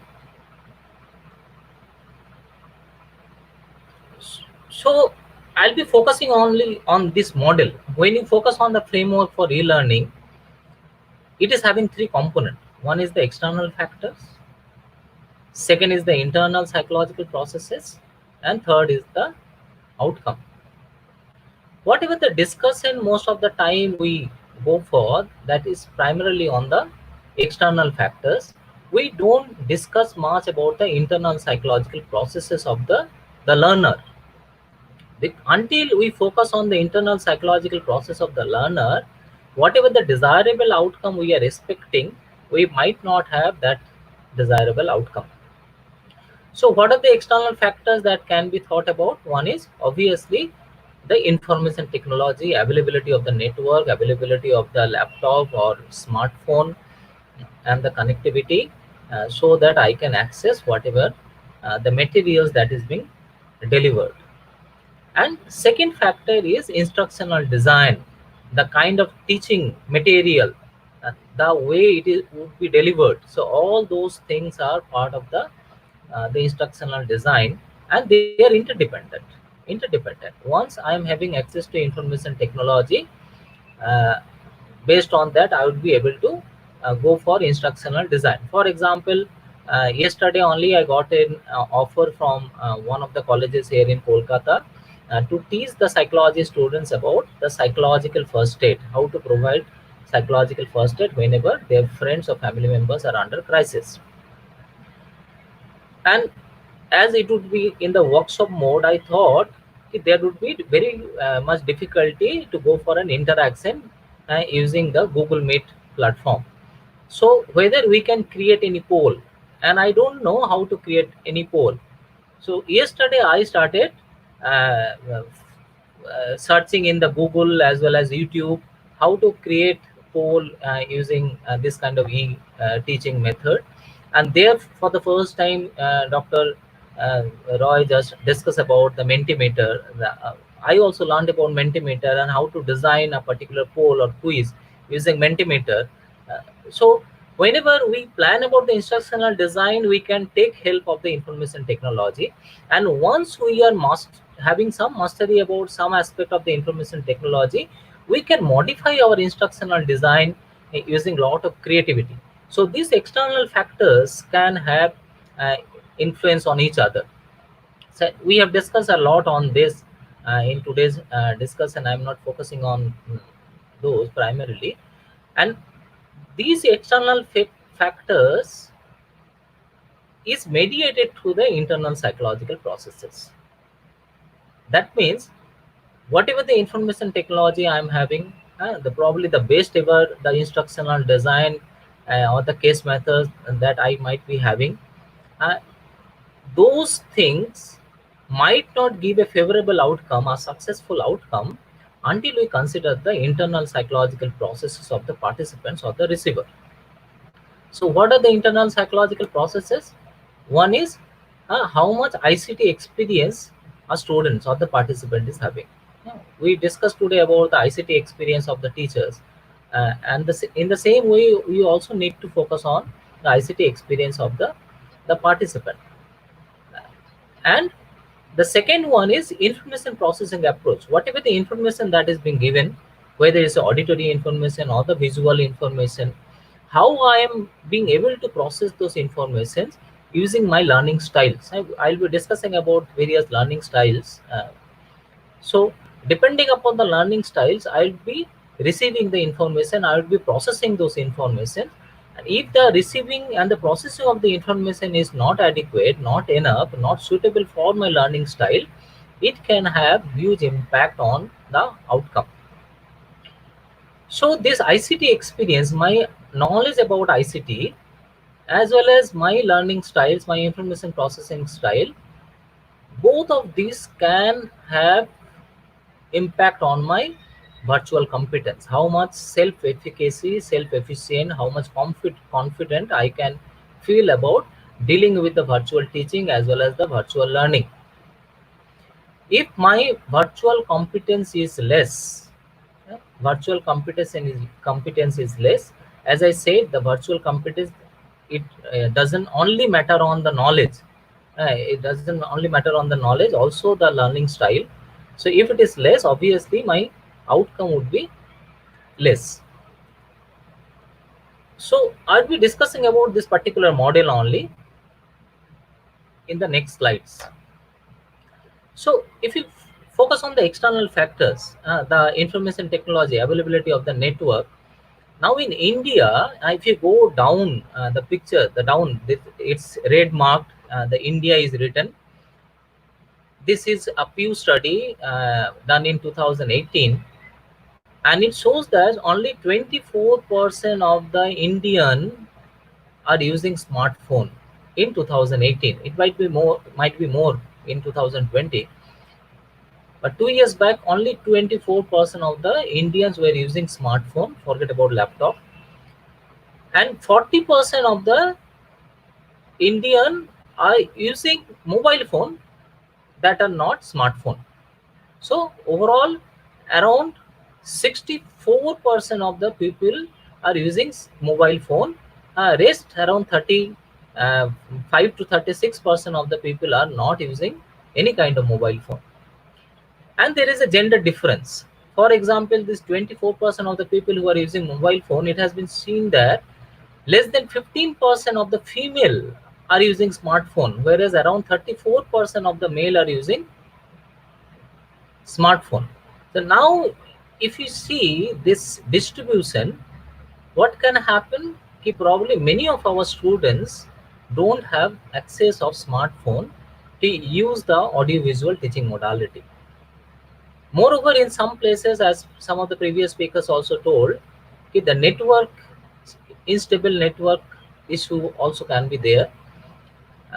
Last week, I visited one of the affected places of Umphun in Sundarban area, where I interacted with 3 college-going students in a medical camp. And these 3 students reported that they have discontinued their education primarily because of the lockdown. There was family economic issue, and the family members felt that probably if they go for a work, that would be more helpful. And second factor, they are unable to cope up with the online class demand because they don't have any kind of smartphone. Their family members would not be able to provide the smartphone. So they thought about discontinuing the education. So this is a very small picture that I am highlighting, but this, if you can imagine, there's only 24% of the people are having smartphone. So how many students will be having it? So that we can imagine, and how it can have negative impact. So probably some of the premier institutes, including IIM, IIT, they have to provide some guideline to the government, various institutes. So how to deal with this crisis issue? Second external factor is instructional design. Many of the issues are being already discussed. the teaching methods and models that can help to present, sequence, and synthesize the learning materials. I'm not elaborating on this. This is being already extensively discussed. So I'll be focusing on the internal psychological factors, and as I said, there is less understanding of the learner's internal factors. Many a time, probably the student couldn't do the project, whatever the project that is being given, using laptop, and many a times as a teacher we start blaming the students, why couldn't do this, other students have been able to do this, you are the only persons who is dumb, who is unable to do this properly. So that means probably we are not trying to understand the kind of internal factors that can have impact on with their learning. A few individual internal psychological states apparently can affect the learning outcome, including the learner's prior computer experience. Uh, Many people might not have this experience, so whenever we are going for teaching, we need to be aware about it. Second is computer self-efficacy, how much comfortable I am to use computer, various teaching modalities. My motivation for learning using ICT, that is another important factor. My computer related anxiety, many students we have seen, whenever they would be asked to present something using ICT, they feel apprehensive whether they would be able to manage everything, whether they would be able to show the proper PPT or their project properly, or whether there would be network failure or not. So all those anxiety can be there, and also the communication apprehension, because it is more of an one-way process, whether I would be able to communicate my anxiety, my discomfort, my inability to understand something. Uh, so these communication apprehensions uh, uh, are the issues. So, like last week, only a couple of weeks back, I had an opportunity to participate in an invited workshop uh, conducted by Keystone Institute of USA, and it was a 3 hours workshop starting. But what they suggested, before the workshop starts, you at least join half an hour before the workshop timing, so that they would be able to orient us for half an hour about how to use the uh, the ITC, the Zoom, and the various platform of the Zoom, various issues of the Zoom effectively, so that we can have effective outcome in the workshop. And for half an hour, uh, we were being given, irrespective of whether we knew about Zoom, we didn't know about Zoom, they gave us a training to manage Zoom.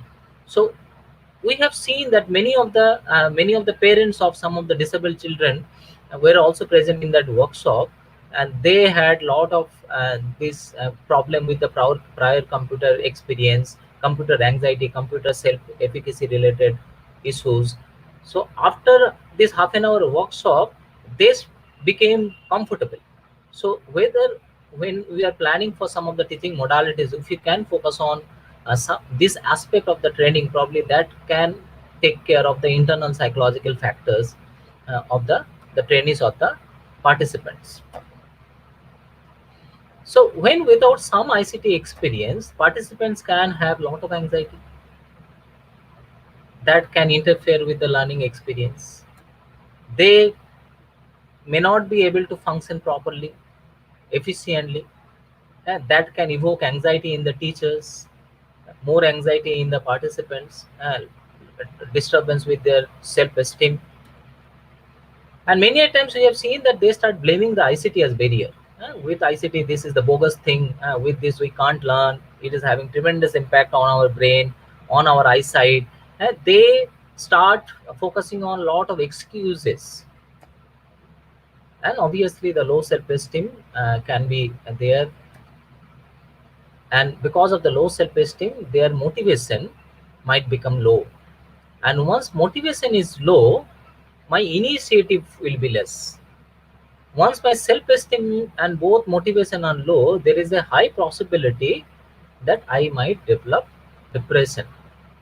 And once I am depressed, my self-esteem is going to be less further, my motivation is going to be more less, and my anxiety would be more. And because of the depression, I might think about quit. So when there is a depression, it can have also impact on our some of the neuropsychological aspect in our brain. For example, my concentration can interfere, my memory also can interfere, and as a result, my decision making ability, my problem solving ability also can have negative impact. Now we have seen that many people, they discuss about that virtual learning, virtual teaching can have adverse effect on our brain, but the study doesn't support that. Rather, as Saji sir also presented, that it has been found that it can have a better impact on our brain. But because of the anxiety and depression, it can have adverse effect on our brain, and not because of the teaching modality. So if you can take care of their emotional aspect, that can take care of their brain aspect. So there are three aspects of when person is using ICT. One is information seeking. There will be some students who are already into the information seeking aspect. They were watching various platforms, YouTube, to gain many information. So who are the information seeker? They will have better ICT experience. As a result, will have better outcome. So if I can find that my students is not that much information seeker, if you can give them some project where they can learn to become an information seeker, so that they are having better ICT experience. Another is, there are some people, some students who are comfortable with the computer mediated communication, writing email, communicating with various bodies, various organizations. This is also a very positive aspect in terms of e-learning outcome. If some students are having handicap difficulties with this computer mediated communication, if you can orient them about this computer mediated communication, that can have effective learning.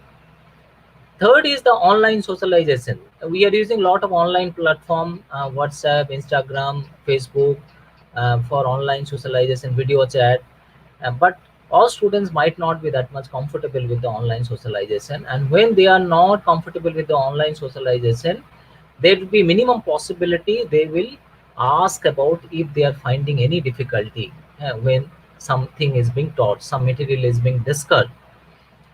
So if you can try to identify people who are having difficulty with this online socialization, and if you can teach them some of the assertiveness training, the Thomas madam discussed about this assertiveness training, communication training, and some of the social anxiety minimizing skill training, probably they would be able to socialize in a better way, and as a result they would become a better learner and there would be better outcome.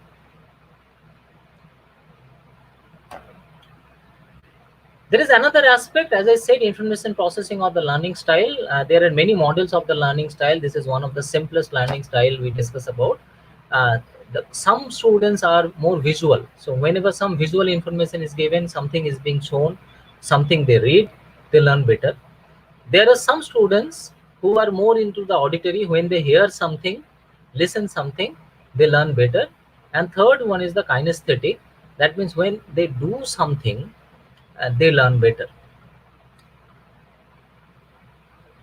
Unfortunately, whatever the predominant thing, the learning style the students can have, mostly whenever go for this digital modality, we use either visual or auditory modality.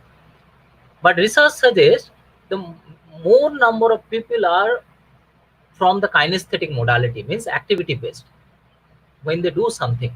So as Dr. Roy suggested us before, if you can suggest them some work, some kind of activity where they can plan something, they can decide something, like the truck driver issue they did. So the more focusing on this kinesthetic aspect probably would be more helpful. And when their appropriate learning style is being incorporated about teaching, they feel less apprehensive. When a kinesthetic student would be taught with the visual modality, these students might find it difficult to follow. Like I personally, I belong to more visual and kinesthetic, not from the auditory modality. So if I need to hear something in absence of any kind of the visual presentation or activity, I find it a kind of handicap situation, and many of the issues and the concepts I'm unable to understand with the auditory modality. So the students also having this kind of handicap or the disability, if you can take care of this disability, it can be helpful. So those who learn better through brainstorming, watching and doing, remember brainstorming means group discussion, watching and activity doing, perform better in e-learning classes. That is being documented. So there are some suggestions given by some of the researchers, like to provide content in a variety of formats, such as including audio narration with a PowerPoint presentation, as well as written transcription of the audio. That is being immensely helpful. To encourage active collaboration between students with both individual and group activities required for same course. And then the virtual competence. Virtual competence includes virtual self-efficacy, media skill, and social skill. Self-efficacy means how much I am being able to manipulate the various content in the virtual modality, and how much I am being able to use various media issues, media-related issues, virtual media-related issues. And third, how much I am being comfortable to interact socially with others. If I am not virtually comfortable socially to interact with others, I will not be able to participate in the group activities or the discussion. So all these issues that we need to take care of. When there is a negative effect of the virtual competence, it can have impact on our decreased willingness to put an effort. We might feel uncomfortable. There will be more frustration, and that will have result into the poor performance and more isolation, more alienation, probably missing the classes and not able to submit whatever the project that is being given, and making a lot of excuses that my network connection was poor, I couldn't join the class. So this kind of things are there. So whenever students are having these issues, we need to focus on individually what are the difficulties they are facing, rather than blaming them, rather than criticizing them, rather than denying their emotions. We can probably empathize with them that okay, this is a new situation, new demand situation. Many of you might be having a lot of issues with dealing with this virtual media, so that is normal. Even this is a new experience for us. So whatever the difficulties you are having, if you can write it down, if you can share with us, probably I will assign somebody who will be able to guide you, teach you, or maybe there will be some friends who would be more comfortable, more efficacious, having more efficacy with virtual modality. As if can pair with those friends, or as a teacher I can suggest that friend to help you, guide you, so that your anxiety, your self-esteem can be taken care of. And obviously because of this they will have a lot of difficulty in coping with the environment. And now when there will be difficulty in coping with the environment, it is going to have negative impact on their immunity as well as their mental health. Once it is having negative impact with their immunity, what can happen in this COVID-19 situation? Immunity is the only thing probably that can protect us. And once the immunity is less, it can have many other physical health issues, many other psychological health issues, more incidents of anxiety, depression, suicidality. All these things can be there. Recently in Guwahati, we have heard that one student committed suicide because he couldn't cope up with this virtual media as a learning modality. So the stress is inevitable. Stress is not negative. Stress is not that negative. When I need to drive my bike or car, I check how much air pressure is there. If air pressure has to be at the optimal level, if it is low, then I would find it difficult to drive my bike or car. If it is too high, then it would be bumpy. So some optimum level of stress is helpful. As this is a new situation, a new demand situation, and because of the demand situation, we are having more openness to try with the digital media. So stress is being helpful, but once the stress is being high because of my some of the inability, some of the inner psychological processes that we just discussed, that can have a negative impact on mental health and as well as health. Another issue is about information overload. See, when we go for face-to-face teaching, it is not only about the information, it is also about interaction. Teachers go and greet them, share some of the other pleasant experience, some of the stories, some of the fun. Even when other time the students, when the teacher is not present, students are sharing each other's experience in. So all those things can have a positive impact on the learning environment. But this digital media that can have lot of information overload, lot of materials when in isolation. Isolation is a negative aspect in terms of when we are in group, physically present to each other, sitting beside each other, it reinforces our neurohormone, that is oxytocin. Oxytocin is known as love hormone, and oxytocin is one of the important hormone that can improve our immunity and that can improve our mood, that can take care of our depression. So we as a teachers, we need to focus about how much information to be provided, and not only about the teaching information, other non-formal information, some fun, some pleasant information also that can be shared during the class, maybe before we start the class or at the end of the class, to relieve some of the stress. And we also need to focus on the learning efficiency of the students. In the classroom situation, we get feedback. Now, who are the students who are being hearing or listening or participating, or who are feeling uncomfortable, who are feeling anxious. But in this e-learning platform, this kind of feedback we might not get. So individually, we need to address each of the students about their learning efficiency so that we can consider how to modify our teaching. So how to cope? First thing is the accept. This is a difficult situation, new situation. None of us were prepared for this, and we are bound to be under stress. We are bound to feel some kind of sadness. We bound to feel inconfident. We bound to feel anxious, worry. So let us. These are not the sign of abnormality. These are not the sign of weakness. Rather, these are the sign that we are facing a new demand situation and we are human being. So accept. It is not that not possible to always be happy. Some scientists have said happiness is actually a kind of trap. So better not to focus on happiness. Fear, anxiety, these are the survival emotion. Without fear or anxiety, we would not be able to survive. So those are necessary part of it.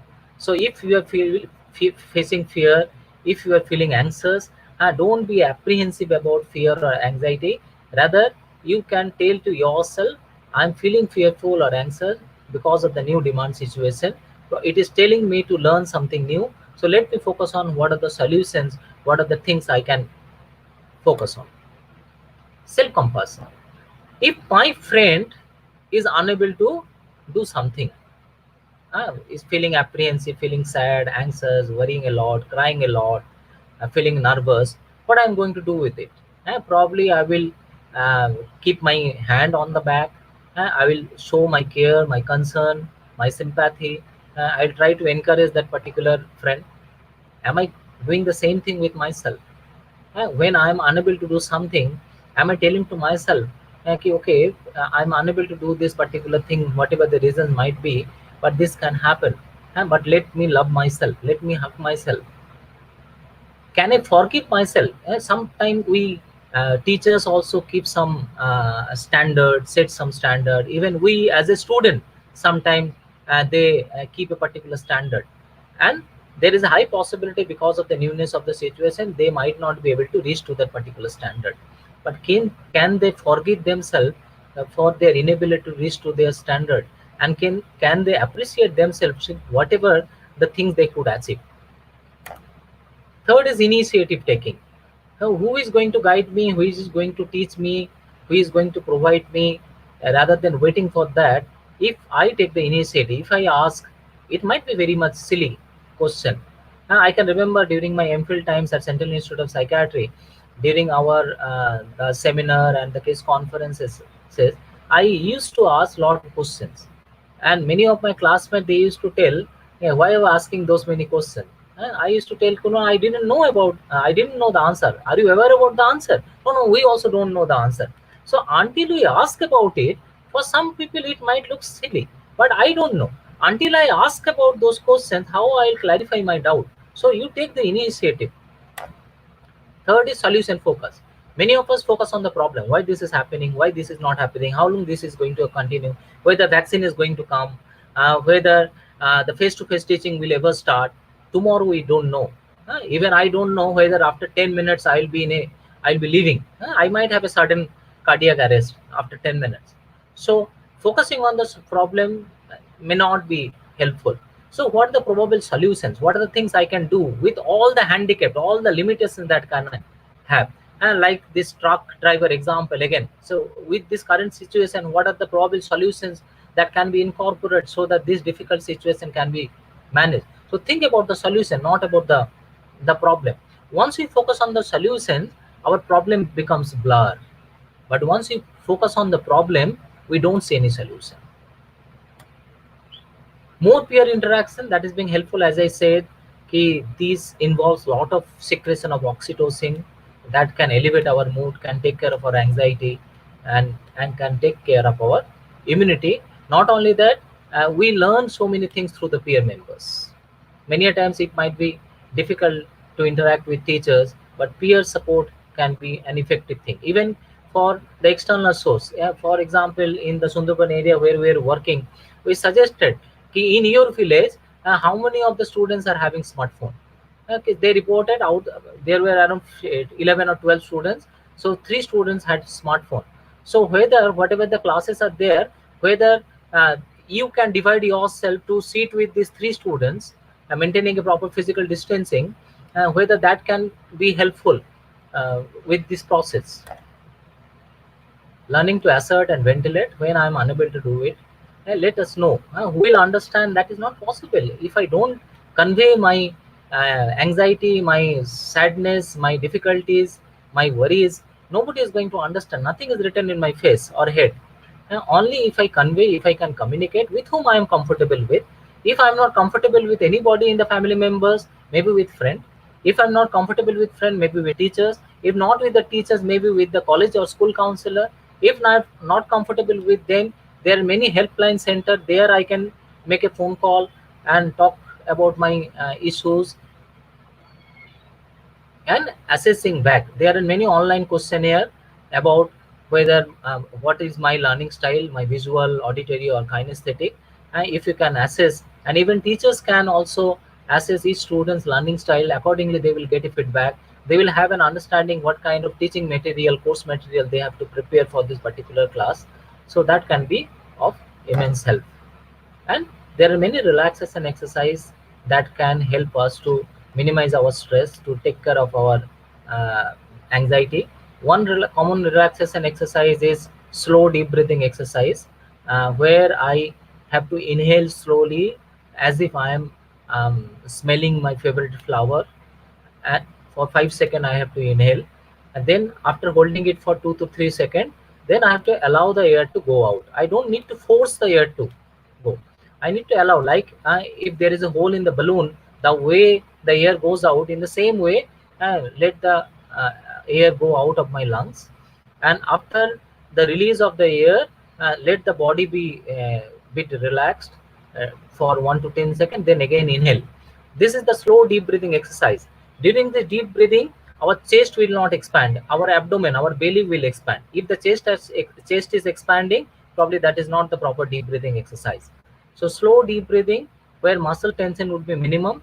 If you can practice it for 20 minutes, 10 minutes in the morning, 10 minutes in the evening time, so that can be in sitting posture or lying posture, whatever situation. Or if you can YouTube deep breathing exercise, you will see many demo that can guide us. Or relaxation exercise, if you can type in the YouTube, there are many relaxation exercise. By listening to them, lying on the bed, we can practice those relaxation exercise. And if we can practice them, it can have enhanced help in our memory, in our concentration, dealing with our worries and anxiety. And whatever the things are, we need to maintain a routine. What time I used to get up before, I need to get up in the same time. The sleeping time also should be same. My food, lunch or dinner time should be same. My bathing time should be same. If you follow this routine during this pandemic situation, it will give us a feedback that at least some things are normal. And along with this, it will create a less demand state on our body. So obviously that is going to help in overall resilience. With this, thank you. This is the end of the presentation. If you are having any query, this is my email address. You can write to me. I would be happy to share some of the understanding. Thank you.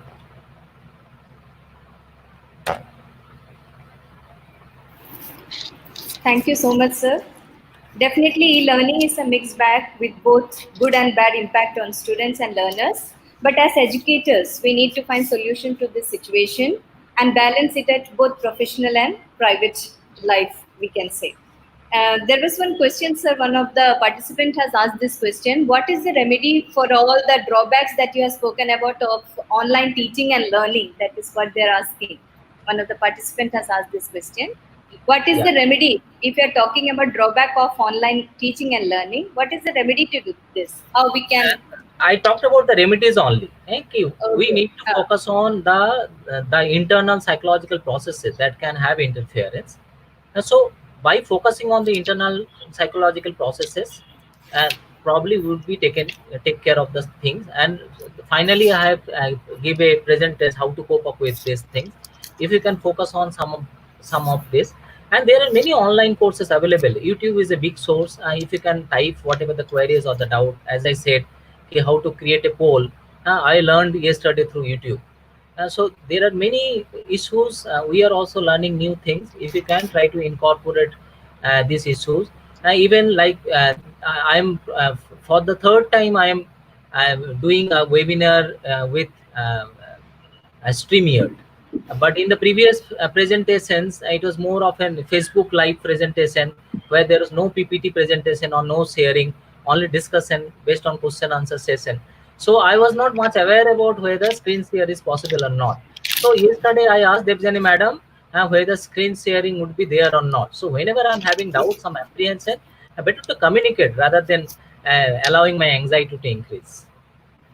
Thank you so much, sir. Thank you so much. And if participants, if you have any queries, you can mail it to the sir. Sir has given his ID here. So thank you so much, sir, for sharing your views with us.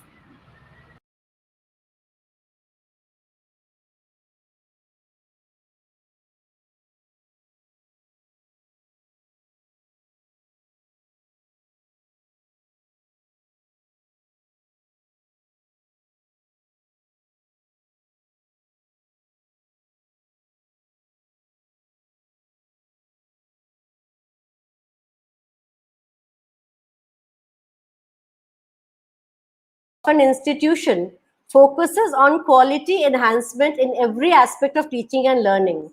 With the pandemic hitting across the globe, curricular education and teaching, the routine work of a teacher and learner is greatly impacted. We have to explore and adapt accordingly. At today's webinar, organized by the Department of English in support of the IQAC, we tried to touch on the aspects of effective teaching with newer methods in an attempt to walk down the path of adaptability in the coming times, especially with the term post-COVID still a foggy, distant reality. Dr. Saji Thomas deliberated on the effectiveness of online learning and highlighted that the skills needed for the classroom learning are also needed for online teaching. Thank you, sir, for your informative lecture. We really appreciated what you said.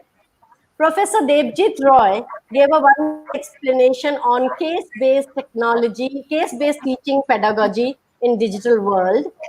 And he talked about case-based as an alternative to classroom lectures.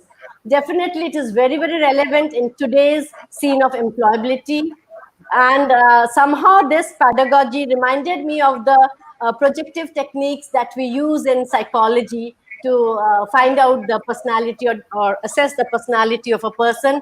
And the undertones, I believe, in both are the same Either you're showing a picture or you're giving a theme or a case, and you come out with your decisions and judgment. Thank you, Devjit, for your talk. Much appreciated. Very, very illuminative. Thank you so much.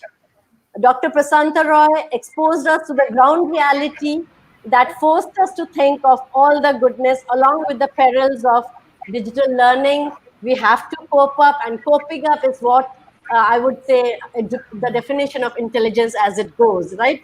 The good adaptability that a person has.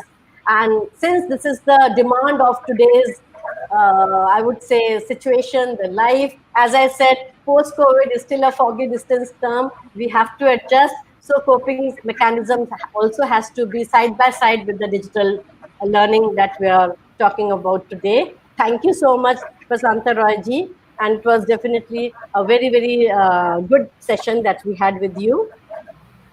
I would like to thank Dr. Vinita Thomas, Dean Academics of this college, for sharing her ideas. And Madam, the title that you had for your lecture, that is Teaching Without Walls, definitely was extremely catchy and interesting, as the session was. Thank you so much. Principal Dr. Roymon supports us in all endeavors that we take.